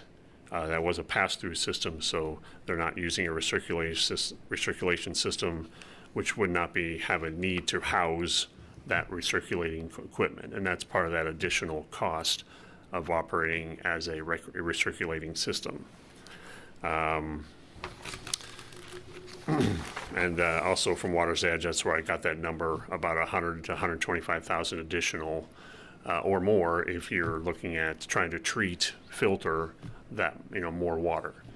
It could go up from there. But Clear Lake Park in Clear Lake, Iowa, construction cost just over $1 million. That was in 2019. Pretty fancy splash pad. Looks like it has a theme associated with it. And as I noticed going through these comparables, that if you start adding theming, you start adding color options, the price does go up. Hyde Park, St. Joe, Missouri, again, very highly themed, very highly color coordinated, decorated. Looks like it might have some synthetic turf going along with it. 2,600 square feet of a wet area, 1.7 million in the 2020. Linwood Park in Wichita, Kansas, 1.8 million in 2019. A little under 4,000 square foot of wet area, pretty substantial splash pad. And just as a note, I say the word splash pad just because it's what I call every water feature that comes out that gets installed. But there is some conversation between what is maybe a water playground versus a splash pad, where you can look at one of them like similar to how Jerry Ivey formerly was. It was a circle, 2,500 square feet, 10 to 12 features, concrete, and you put on 10 to 12 features, whether 5 of those being ground features and 5 elevated. Pretty simple, pretty straightforward, but then you start getting into more destination style splash pads, where you get theming in it, you get color into it, you get some amenities that are not typical. You start adding slide structures, that price goes up. So there's a difference between those two kind of philosophies of what we're looking at. Edgemore Park, Wichita, 3.2 million. It has slides involved and a play structure. And the last two slides are kind of a summary of what Water's Edge put together for us. There are 2 pages, but they're one document really. If you looked at them the same time, Hubbard Park through Edgemore, they're all there, but there's lots of columns that are showing the data they collected from the amount of square footage, the elevated and ground sprays, whether a mechanical system is provided outside or in an interior inside a building. That changes costs as well. Mechanical would be an exterior where maybe it's in-ground vault that has a lid that you open up. That's similar to how we used to operate the former Jerry Ivey splash pad. Or is it inside a building, whether it be a separate building or a separate part of a building, like inside a bathroom or some type of shed, for example. They provided that. And then whether it's a recirculation system or a pass-through system, and other elements that went along with that project cost.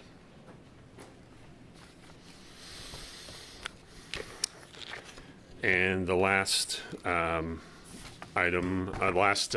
provided documents were from George Butler Associates, and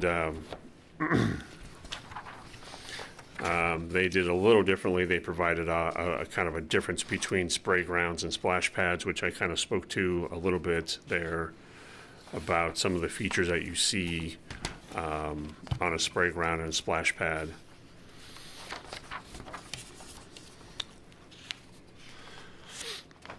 And I won't read those, but there is the Wilder Bluff Park in Shawnee, Kansas, which we took some elements from our original design through George Butler Associates. And the example projects with from George Butler Associates from Kansas City, Missouri.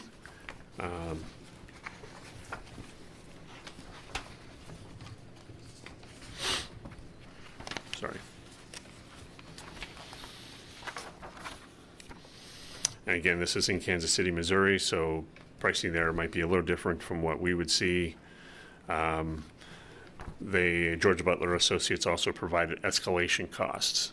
So if this project, for example, at Gillum Park Spray Ground in Kansas City, Missouri, was done in 2018, that was a construction cost of $635,000 at that time. They provided an escalation cost to what costs could look like now, adding in an inflationary factor. So they took a little step, one step ahead of anybody else. Ashland Square Spray Ground, Kansas City, Missouri. Really nice playground, really nice splash pad. 2024, $1,044,000. And with escalation costs, 22 spray features, 1 activation bollard, 4,000 square foot of concrete. But that was a pass-through system, so.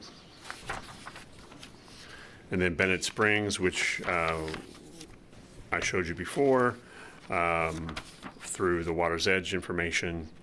They did provide that information directly from they received the information directly from the construction contractors, Carruthers Construction. The isolated cost for the splash pad only was $968,000 for that 3,700 square feet of concrete. That was total concrete, I believe. The information provided by Water's Edge was 1,900 square foot of concrete, of wet area concrete for the splash pad. And I'm sorry if I'm getting a little confusing by going back and forth, but I want to point out that there was 2 submissions for the Bennett Springs State Park project.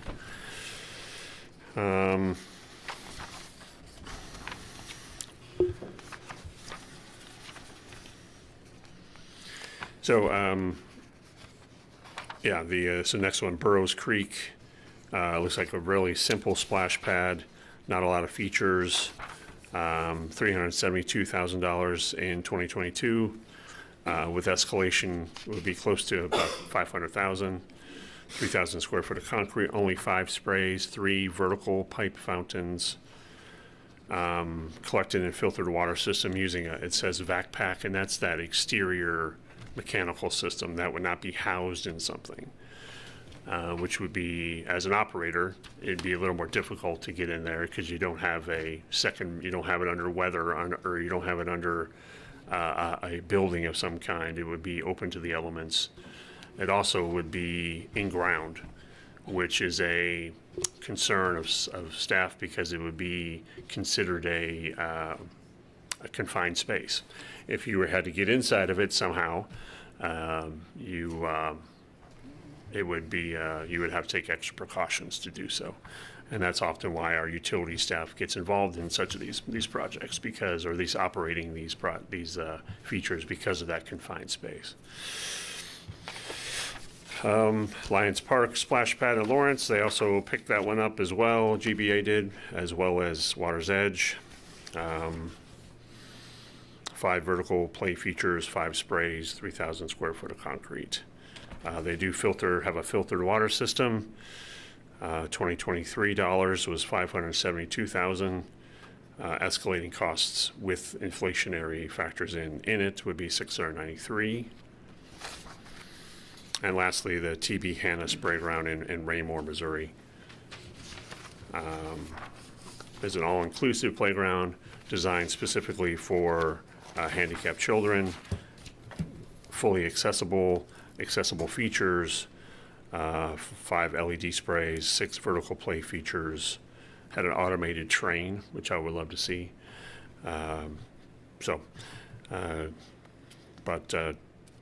$650,000 in 2021, with escalation to be about $950,000. And I'm almost done here, and I'll, if you have questions, so we have some options for you to consider today. To keep it somewhat simple, I think. Provide some of the things to consider in your decision making today. Providing direction. Option 1 would be to provide direction to staff to prepare for bidding a splash pad that would be similar to our former splash pad, which would be approximately 2,500 square feet, 10 to 12 ground and elevated water features, a recirculation system that would estimate in the range of $650,000 to $750,000. Option 2 would be to provide direction to staff to prepare to rebid the recently designed water playground splash pad with natural features that will be approximately 3,000 square feet with 15 to 18 ground and elevated water features.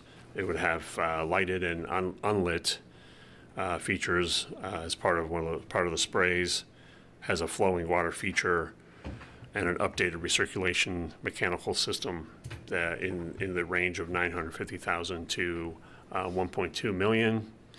Option 3 would be to not pursue a bid opportunity for a splash pad water playground for Jerry Ivey Memorial Park. And so the options for the blue sheet provide direction and vote to give direction for one of the options provided. Provide direction and vote with amendments that the City Commission wishes to see and deems appropriate, or postpone providing direction at this time to a specified date and time. Provide staff direction for additional information you might need. I do not have a recommended option for you today, but I will be here available if you have questions for myself. And if I could just jump in here real quick. So, at the January meeting where we had this discussion about this project last time, City Commission did give us direction to go ahead and do a bid and rebid the project as it stood. I asked Jeff to kind of go through this process here and kind of find out what it would look like if we just gave you an option to replace the splash pad as it was. I know there was some concerns on the commission about the cost of the splash pad as it was designed, or the more natural water splash pad play area as it was designed previously. So I wanted to kind of get another opinion on what we thought the cost would be if we just replaced what we had. So that's the number that Jeff gave you, that $650,000 to $750,000 to really do kind of a very basic, minimal, just replace bare bones, kind of what we had, or and if you want to do that, we can move forward with that process. If you're still interested in having us bid the other project the way that you kind of indicated at the last discussion, we can certainly do that. I just wanted to get one more option here. I think if we bid the project as it stood in the past, we were going to get a more expensive project. I mean, it's a premier water feature, water park, or splash pad. It is a much nicer. It's a much nicer design than what we would do if we were just going to replace it. So I anticipate that it will be more expensive. I mean, we are looking at $1 million, more than $1 million to do that. 1.2 could be 1.3. We don't really know. I don't think it's going to be dramatically less expensive than the last time we bid it. Hopefully we get more bids. I think GBA is certainly committed to helping us get this out there and get more bids if we do that. But the anticipation is it's not going to be dramatically cheaper than what the last bid was. And I didn't want to get so far down the path that we've got a bid and the City Commission's not comfortable with moving forward, and then we're kicking this thing down the road another year. So just like your direction at this point, if you want us to move forward with kind of the basic just replacement, we can do that. We can get that done before next season. If you want us to continue down the path of the more premier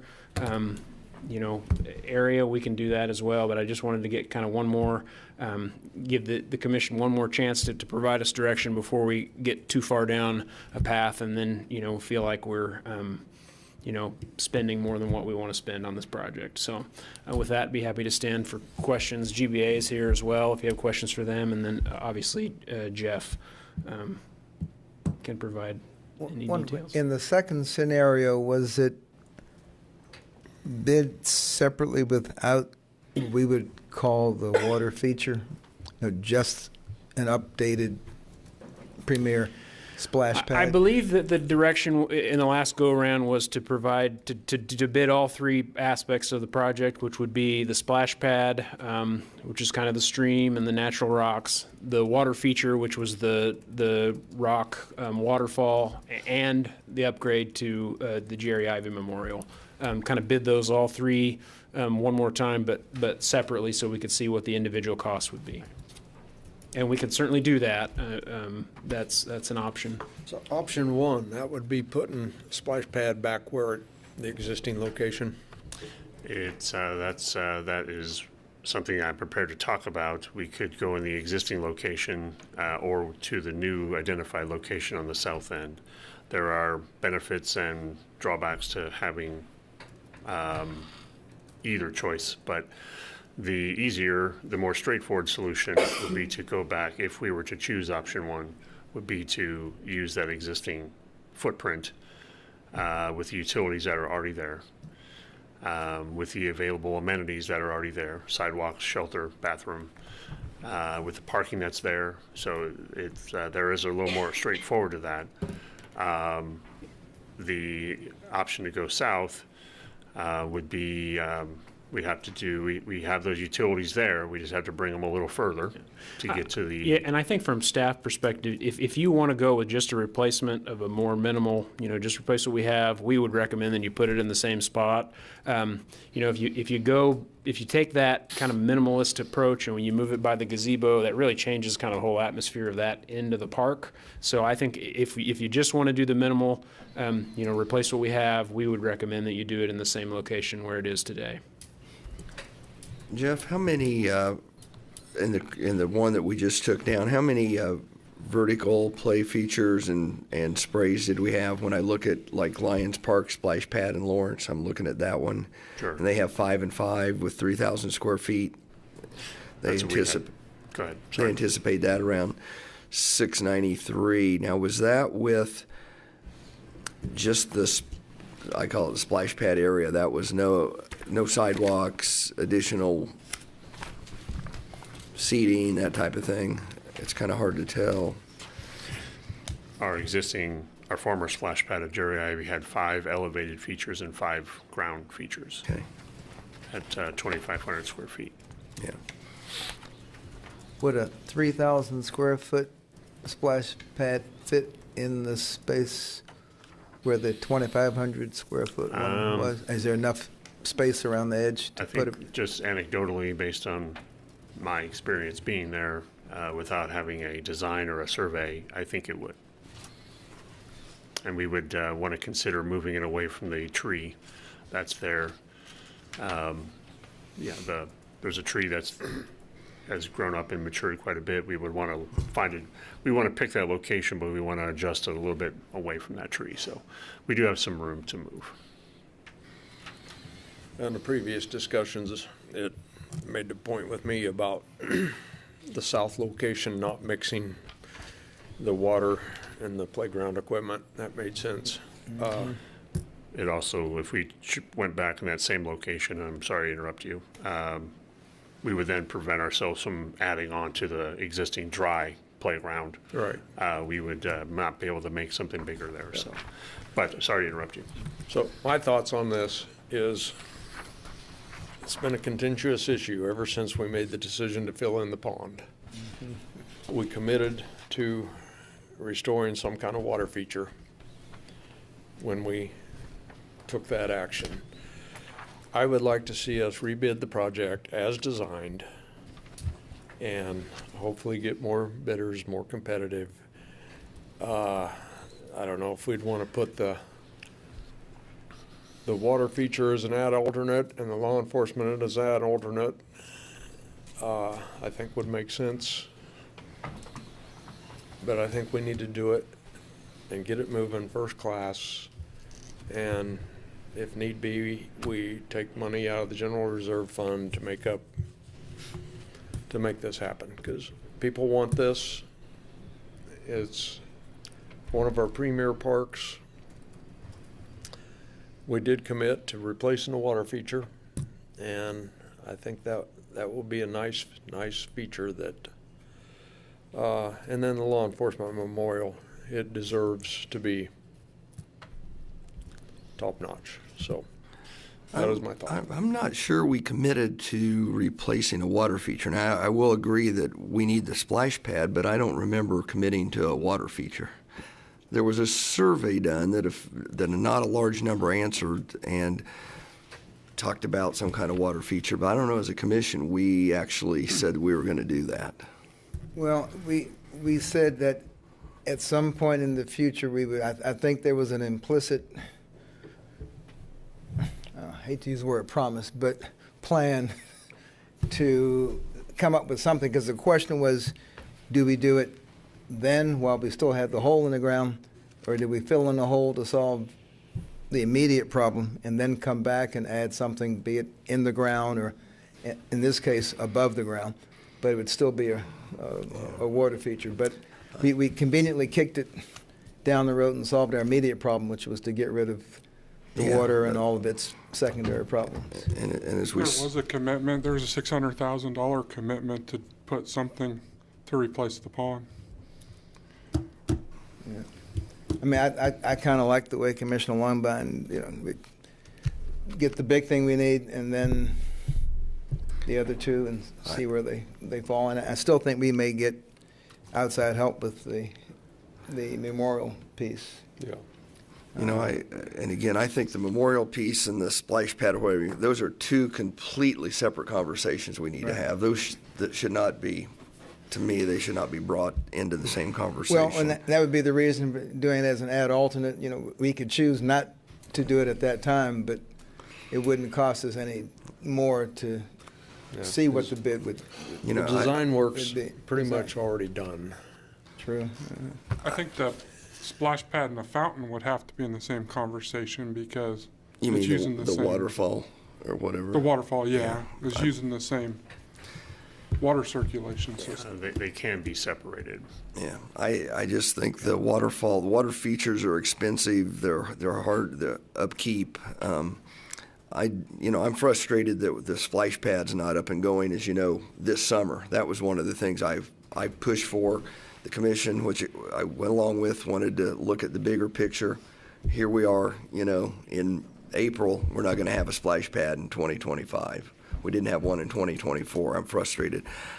I look at this, I just look at the Lions Park splash pad that they have in Lawrence, Kansas, that is similar to what we had before.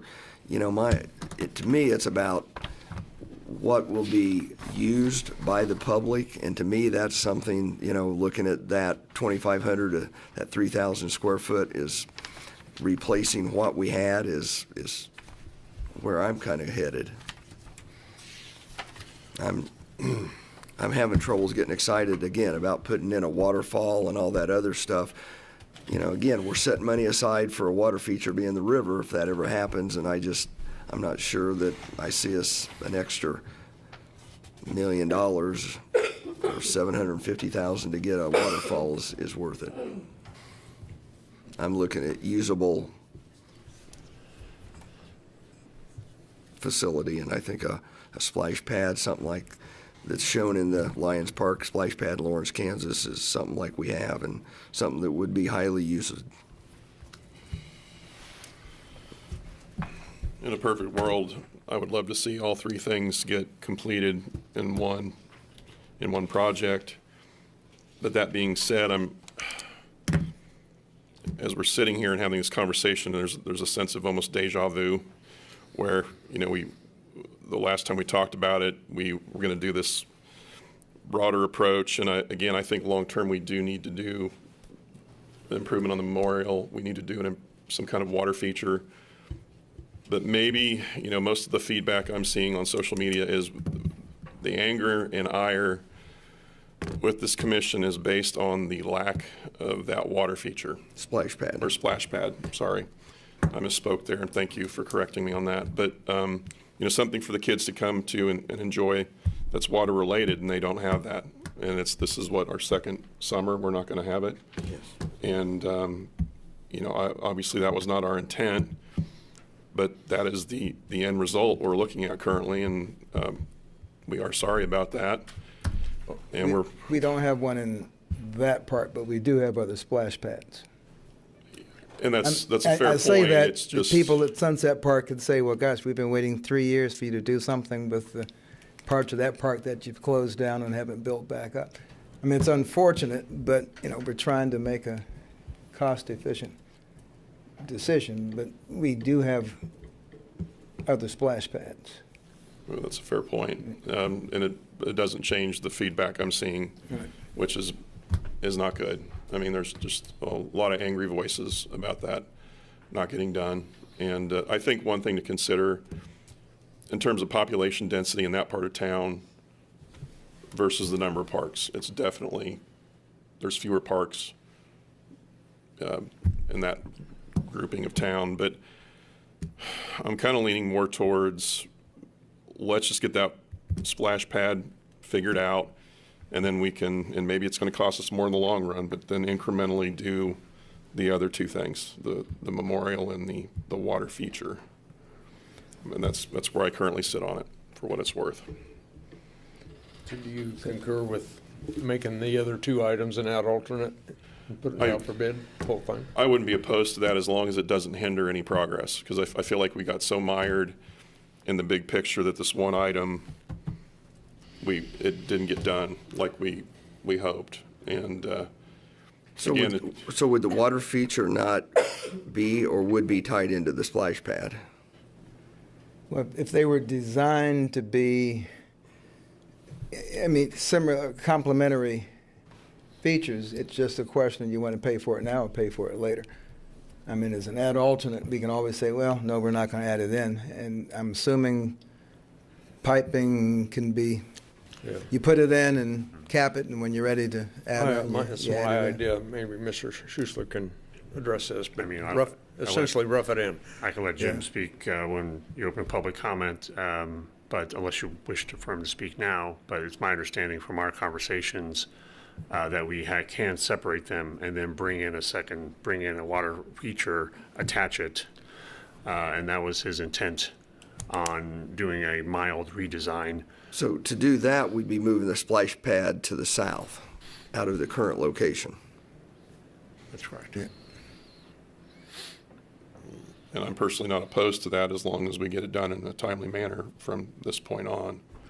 I mean, the ship of having it this year sailed, unfortunately. Yeah. So whether we're starting all over and picking a new splash pad to put at the north end or continuing on with the current design to put at the south end, I think time frame wise, and correct me if I'm wrong, we could still have it done by next season. Either way. We'd have to see we have to go to bid. In the south end of the park, it is underutilized. So it's kind of spread people out.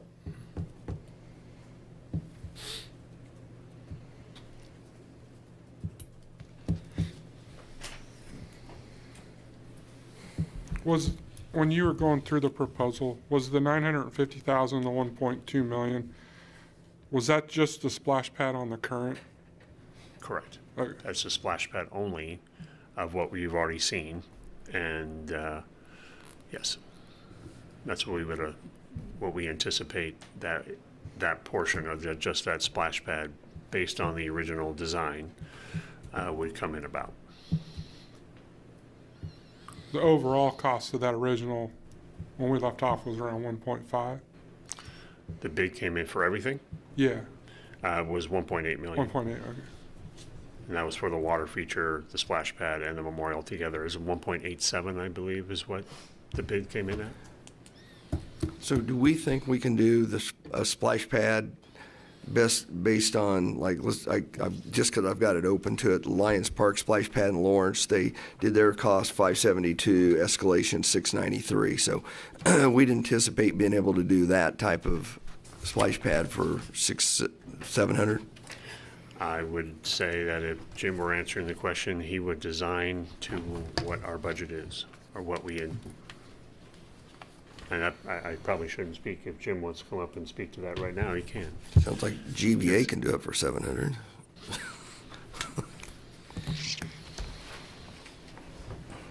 So. Do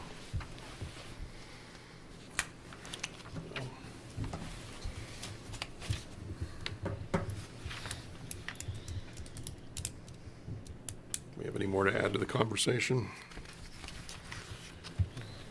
What kind of time frame would it look at to rebid with the alternates? I I think I let Jim answer it. If that's, I would want Jim to answer that question to see how much time it takes him to put that together and get it out the door to bid. I wouldn't want to speak for GBA. Go on up. Yeah, if you want to.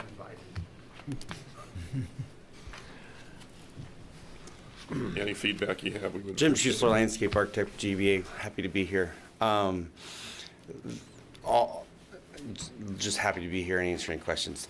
The question on hand is, I think we told them within 30 days we would get it ready to go out to bid. We'd then have city comment or city review. I think within 2 months it could be back on the streets for review as three separate, or as a basis of design and an alternate for the fountain and an alternate for the memorial. If there's changes that you'd like to provide the city staff in the next 30 days of what you'd like to see different on any of those, we'd feel it to take that account. We will plan on, as we've heard on January now, plumb the wall and cap it, as you mentioned, so that and the filter systems would all be designed to do that. They do run separately. The water wall will have a longer period of time. It starts as soon as we come out of the freeze and before the frost starts or whatever, vice versa kind of thing. So it runs on its own and doesn't have to be running with the splash pad or spray ground. So it has its own plumbing recirculation system that comes in, so they can easily be plug and play added as an alternate later on, and we can simply plumb it to support those connections if it does come at a later date. I forget what other questions there were.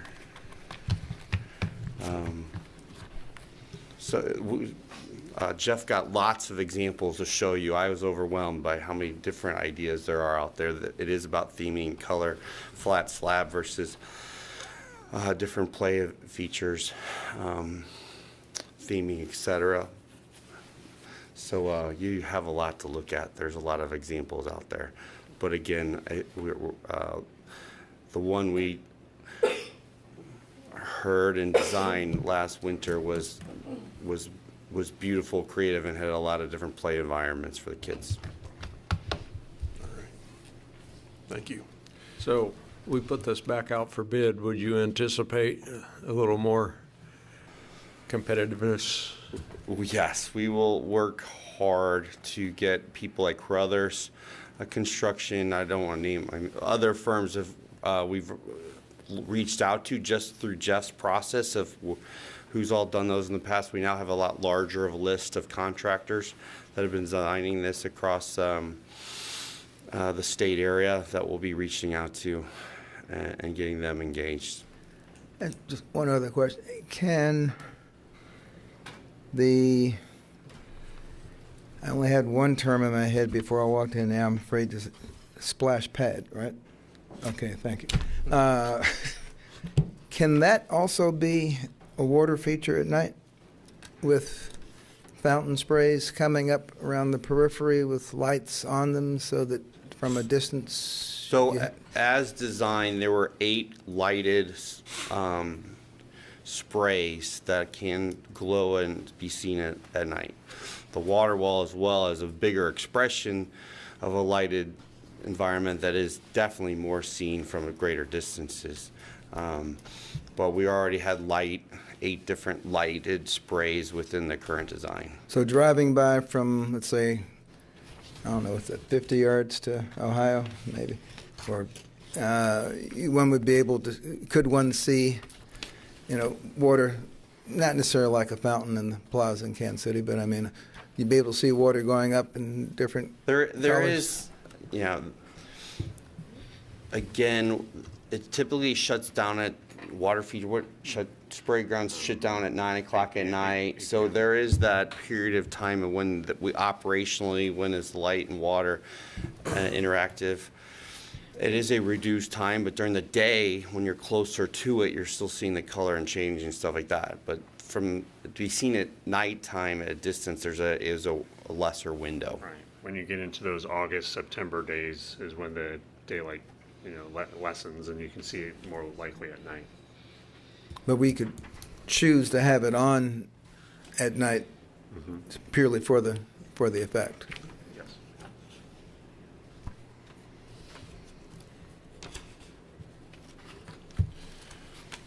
we need to get more specific about the parameters or specifications that we're looking for on that part of the project, or the square Looks like- footage, number of Looks like, sprays, et cetera, or sounds like 3,000 feet is the number being thrown around. That'd be a little larger than what we have, and 500 square foot. Okay. It's actually quite 800 square feet larger than the splash pads at Centennial and Hawthorne. So it would be considerably bigger than those. yeah, I'd just say go as fancy as you can in that area. I mean, it's new. I mean, it's going to be built in 2025 or 26. It ought to reflect the fact that we didn't go back 40 years to build something in 2026. You know, it should look like 2026.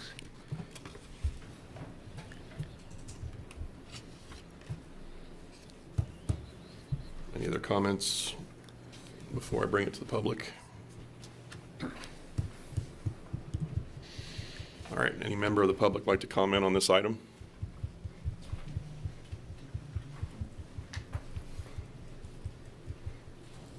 Ben Winholtz, Salina. You had it before, you had three with the logistics of the three that were separated through town.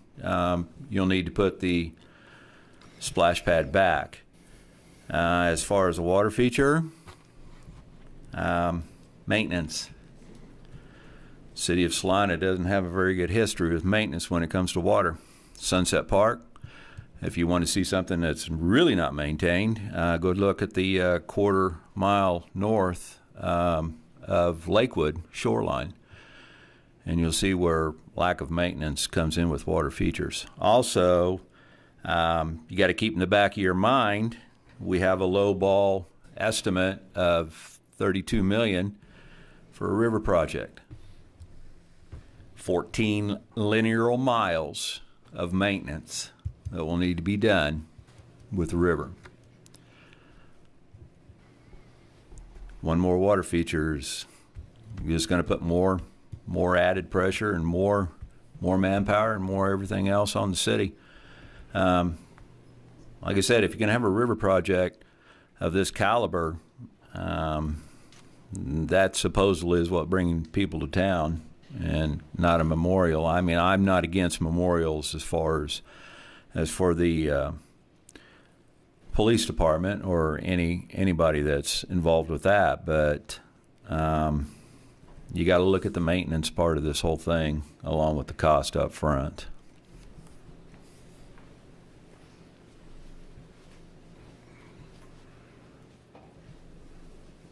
Anyone else?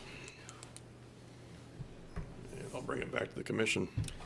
Mayor, I move we direct staff to prepare to rebid the recently designed water playground splash pad with add alternates of the water wall feature and the law enforcement memorial. Second. Got a motion and a second to rebid the original project with add alternates for the water feature and the memorial.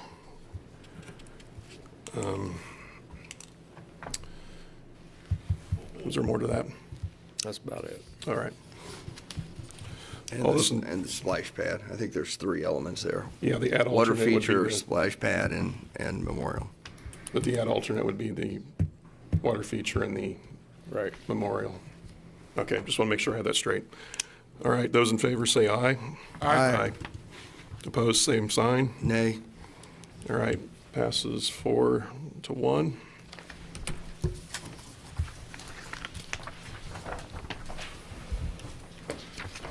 On to 6.1, development business.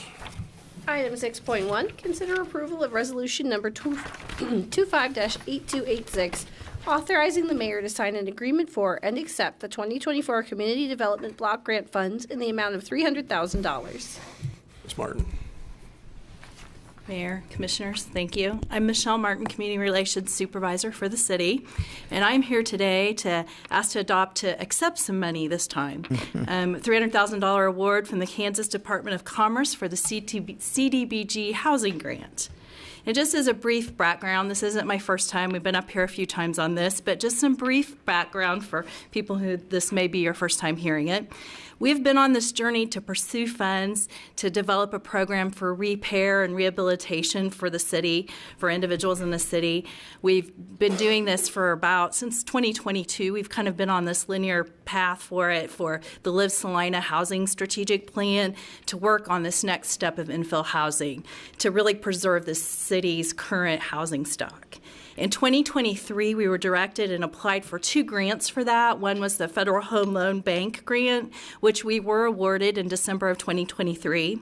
We also applied for the CDBG grant in 2023, but we weren't awarded about the same time in December. We got good news, bad news. We got one, we didn't get the other one, but we were told to apply again in 2024.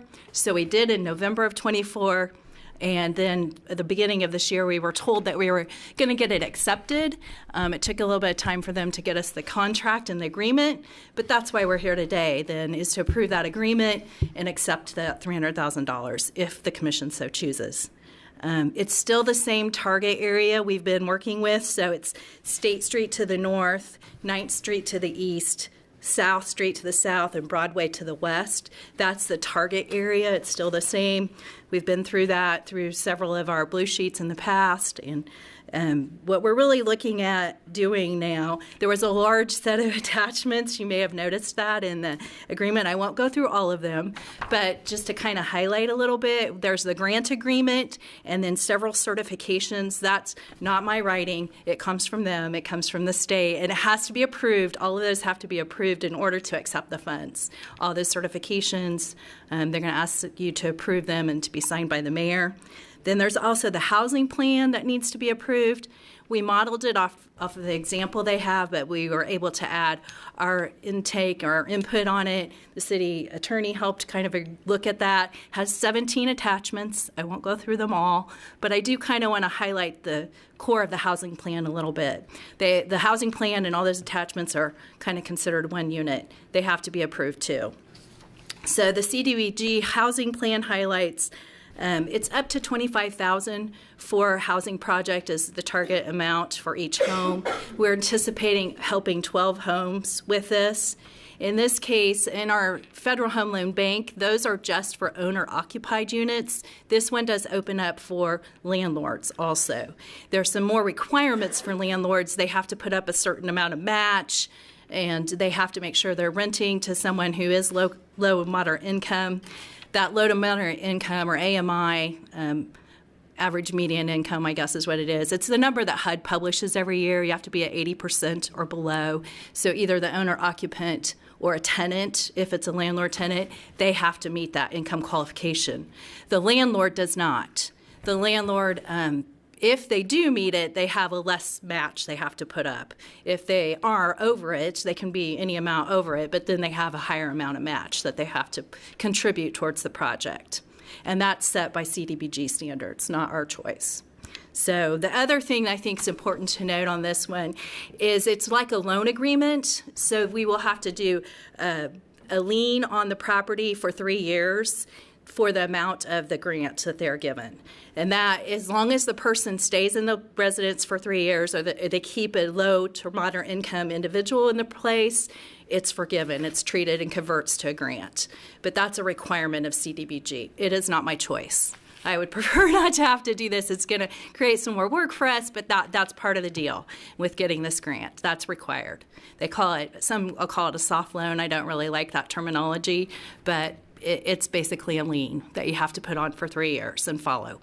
So, and it's a payback. If they don't complete that, then it's prorated based on every month going down from 36 for the total of three years. So 36 months it'll come off and be prorated if you move out at 12 months, 13 months, or whatever, don't comply with it. And there's some provisions in there they allow for if someone dies and they own it, and some alternatives they can do, but that's essentially what it is. It's kind of a lien for those months. The other thing that may be important that you might not is there are some limitations. If you haven't been current on your taxes, you'll be excluded, and no significant code violations and some things like that to help encourage people to to want to make those things be resolved before they apply. So those are some of the kind of things from the grant. The other thing, if it's approved tonight, we will open the application. Our plan is to open it on April 28th. We have everything pretty ready to go on the application side, so we can start accepting applications April 28th that week. This term, if you looked at the grant term, starts April 30th and goes for 2 years. We have 2 years to get it done. So keeping those things in mind, if people want to come in today, we are accepting applications for Federal Home Loan Bank. That is just for owner-occupied, not for landlords yet. But for those of you who are excited and want to know when we're going to open, our plan is April 28th. We'll open the application process. We'll need to have, the other thing I'd like to know is that we'll need to have bids. This grant requires that all bidders and contractors have training and be lead certified work practices training certified and have to be on the KDHE list. So we have been working and we've already kind of started, and I want to put a note out there that we are trying to have training in Spanish and English for contractors. We have scheduled date of May 10th tentatively for contractors in Spanish, because all your employees to work on these projects have to take that class and they have to be certified.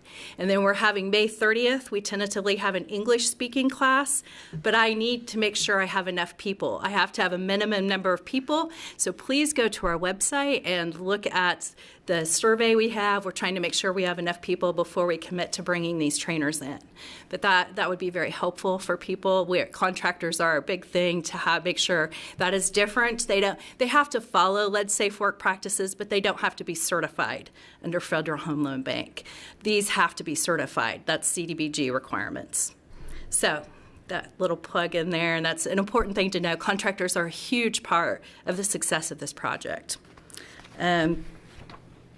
With that, unless you have any other questions, I'll open myself up. We would ask that you adopt the resolution as presented, which is option 1. Of course, there are some other options there, but you can always not adopt it, and we don't have the money, and we'll need to come back and try again before April 30th, but that we would ask that today you would adopt it.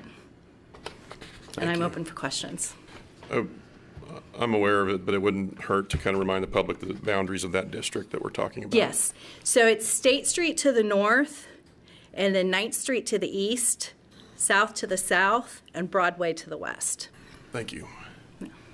So what kind of the previous grant we got?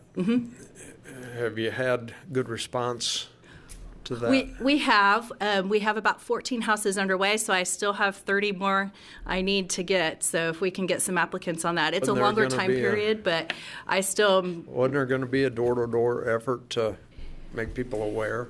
We've done quite a bit. We were trying to get the projects going and get more bidders on it. Contractors are our biggest thing before we did another big push. But right now we're in the middle of another big push, so we would gladly take applicants for it. That was my next question with contractors going through the class and stuff. Are they as busy as everyone is? Are they actually going to come to the class? We had a donut day for them the other morning to try and encourage them, and we did have some good response. We have that survey posted. We have to have a minimum of 17 enroll for the class, so we're trying to get those numbers up before we commit to bring those people in. We have tentative dates and places, but I'm trying to get them. So if you can help, that would be great. You might have to do pizza too. Okay. Duly noted. It's more of a curious thing, just reading through this. Under the special conditions where steel and certain other construction material have to be mined, melted, processed, made in the U.S. only, whose job is it to make sure that all that was done in the United States? That is a new requirement under the federal grants. All CDBG grants have to have that. For our projects, it is not going to be as big, but it's called BABA, and it's a new requirement that they are implementing, and we just had a class on it. I've been told that for our housing projects, because CDBG covers a lot of different projects you're probably familiar with, but for housing, we shouldn't have, ours should be more fall under de minimis. We will probably not be having to do quite as much on that, but that's a federal rule. So if someone were to go by gutters, I mean, is it on the Gutters would homeowner? probably be de minimis. It's probably going to fall under de minimis. That's what I've been told, that because our project are capped at 25,000, we're going to fall under de minimis for a lot of those. I'm still going to have to fill out quite a bit of those forms. And yes, we're responsible for making sure, but it's not going to apply as much to this CDBG project. Okay. But for some of the community centers and other things like that they do with a lot with this CDBG funding, those they're going to have to. So if we do any sort of CDBG other areas, it's going to be a new thing that is required, as long as this regulation stays in effect. Assuming BABA was kind of they did a big training on it, and it's just now this year everyone's really concerned about filling out the forms they've been training us on. But yeah, it should be de minimis all in ours. We aren't going to, I'm not as concerned about BABA for this project. Okay. Thank you. Any other questions? Thank you. Okay. Any member of the public like to comment on this item? And I'll bring it back to the commission. Mayor, I move we approve resolution number 258286, authorizing you to sign the CDBG grant agreement with the Kansas Department of Commerce for the 2024 Community Development Block Grant, Housing Rehabilitation, Demolition or Neighborhood Development, and all required documents, including the Housing Rehabilitation Plan and required certifications needed for acceptance of the funds, and further authorizing the city manager to accept the grant award, direct any administrative actions, and execute any documents necessary to implement the terms of the agreement. Second. Okay, we have a motion and a second for approval of resolution number 258286, authorizing the mayor to sign the CDBG grant agreement with the Kansas Department of Commerce for the 2024 Community Development Block Grant, Housing Rehabilitation, Demolition, or Neighborhood Development, and all required documents, including the House Rehabilitation Plan and required certifications needed for acceptance of the funds, and further authorizing the city manager to accept the grant award, direct any administrative actions, and execute any documents necessary to implement the items of the agreement. Those in favor say aye. Aye. Aye. That passes 5-0. On to 6.2. Item 6.2, consider authorizing the mayor to sign the plat of the Johnson Addition Number 2 subdivision, which replats Block 2 of the Johnson Addition into 3 separate lots.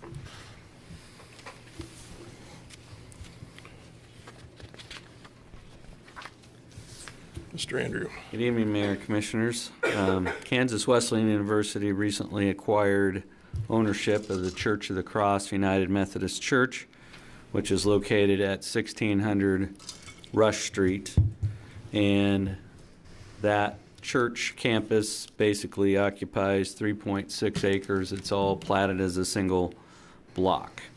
And Kansas Wesleyan plans to operate some university programs in the building, but Church of the Cross will still continue to meet and worship there.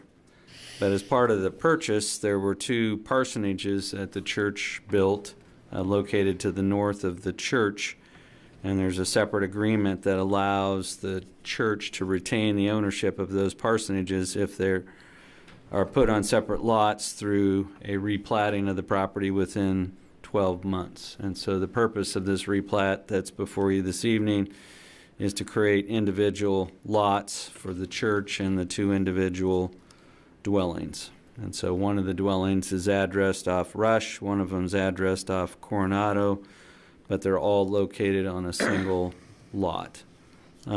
So this proposal creates 1 lot for each home and a lot for the church facility. And I think one of the things that's unique that we had to work with was the fact that the driveway for 1512 Rush Street is not on the street but goes through the church parking lot. So there will be an access easement that will be created on the plot so that the owner of the Rush Street property can continue to access their driveway through the parking lot. It's our understanding that the church plans to retain the parsonage on Rush as a parsonage and to sell the other home that's on Coronado. And so the primary thing with this replat was getting all the utilities properly located and getting all the easements in place. So your action tonight would be to accept the dedication of those easements and to authorize the mayor to sign the plat to create 3 lots out of 1. One of the things that staff found confusing and the surveyors found confusing is the fact that in most subdivisions like this, you would have a sewer line that runs down the center of the block and straddles the lot lines, but the sewer line runs through the middle of the backyards on the Rush Street property. And so when we went back and looked, this originally was supposed to be an Army barracks complex known as Coronado Court, and the sewers were put in to serve the Army barracks, not the homes. And so there were some challenges with the surveyors actually locating where the sewer was. And so the sewer is over on the, sort of in the middle of the backyards on the Rush Street side.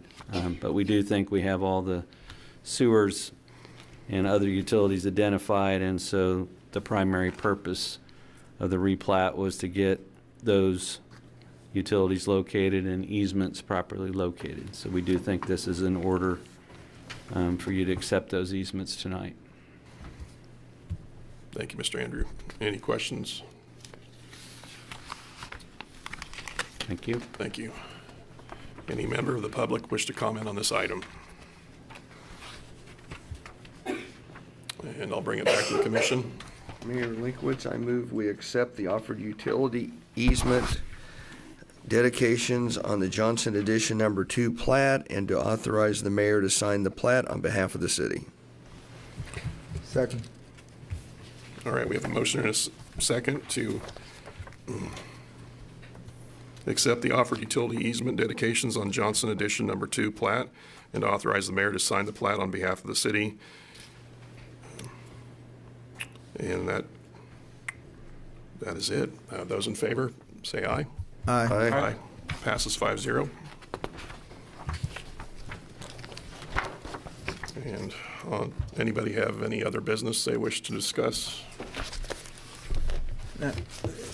Business, I was talking with the city manager earlier that when the tornado sirens went off last week, I noticed that I couldn't really hear it from my house, and a church member told me that she couldn't hear it from her house, and I was reminded that they are for the express purpose of those who are outdoors, but I guess with the assumption modern it day. is an outdoor warning system. So you're supposed to go outside. So you can, to hear most it. people are on their front porch at that time anyway, so. You'll hear it. Right, and the important thing, just because it stops doesn't mean the danger is over, because that siren stopped before the storm had fully come through, but it certainly is something to get your attention and tell you to pay attention, find some other means to get information. And with the storm season coming up, I have asked Cash to work with our social media coordinator to work with the county emergency management to put some information out so people understand, what the sirens mean when they do go off. So we'll be putting some information out here in the next couple of days. Who's responsible for the maintenance of those, and then also who's responsible for turning, knowing when to set them off and so on and so forth? So emergency management, county emergency management is who dictates that the sirens go off. The dispatchers actually hit the button, but it's emergency management that kind of manages when that goes off. And as far as the maintenance goes for those, that's a great question, and I'm not sure I have the answer off the top of my head, but I will find that out and let the city commission know. I think it's all under emergency management. So is Salina, if one siren goes off, are they all, because I know in larger cities you may have them going off in part of the community, not the other. They all go off at the same time. And so the sirens that went off on this occasion, as soon as the storm warning, as soon as it became a tornado warning, that's when the siren was set off. So, and there's a standard set of time or amount of time that they go off. we're going to talk with emergency management a little bit about that, and because they went off, as soon as we got into the storm warning, the actual storm was really on the edge of the county. So it's a pretty long distance away from, from Salina. So we're going to talk with them a little bit about that process and make sure we're kind of all on the same page about when it should go off, and then put that information out as to, what that actually means. So. Any other business? We'll move on to Citizens Forum. Please keep your comments to 3 minutes or less. Thank you. Rosemary Mice, Salina, Kansas. I just wanted to invite you commissioners and the public to the Granny Brigade's April meeting, which is tomorrow evening, April the 15th at 7 o'clock at the Carver Center. And our guest speaker will be Kim Borchers, and she's going to speak on human and sex trafficking. And this is a very important meeting, and I encourage as many people to get there as they can, because I was just told over the weekend that we had 2 incidents right here in Salina, Kansas that could have been a disaster, but the people were aware of what was going on and avoided it. So I just want to invite everybody to be there because it is a very important meeting. Thank you. Thank you.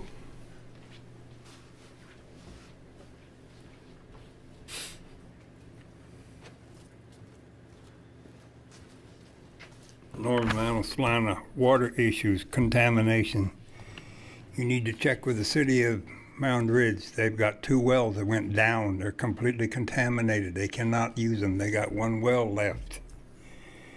You might check with Fleckner Farms. They might be a contact person. They live down there. The lawsuit over water rights in the Cheyenne Bottom is still active. So that lawsuit is not going away. The reason the farm show was sold out, all the booths, how many of you know that the 3i show is closed permanently? It's been there for 65 years. It's closed. People are not here anymore. They're talking about bringing a water line either from the Gulf Coast or the Great Lakes. Try that. They can't afford it. So, water is short all over the world. The Panama Canal is a freshwater supply source. The water's so low down there they cannot load up the freighters fully so they can go through the canal. So this is a long-term water situation. About law enforcement people are burnt out. They don't want to serve anymore. There are cities all over the U.S. They just don't want to do it anymore. And I don't blame them. How about our special ID for the airports? You know that you have to have a special ID just to get on an airplane right now. So it's coming. Freedom is not going to be here anymore. I've been to other countries. I had to go every 50 miles. They had to check our papers. So what do you want? That's what you need to look into, security at the airport.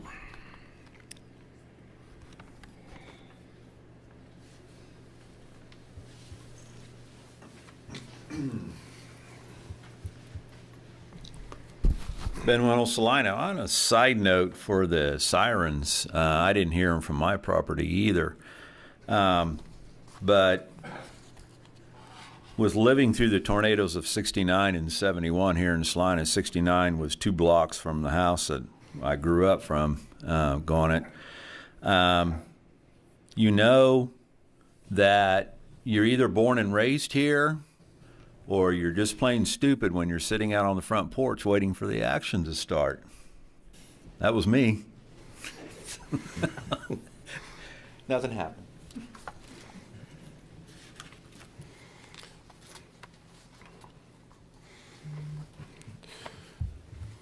All right. I'll take a motion for adjournment. Move for adjournment. Second. We're adjourned.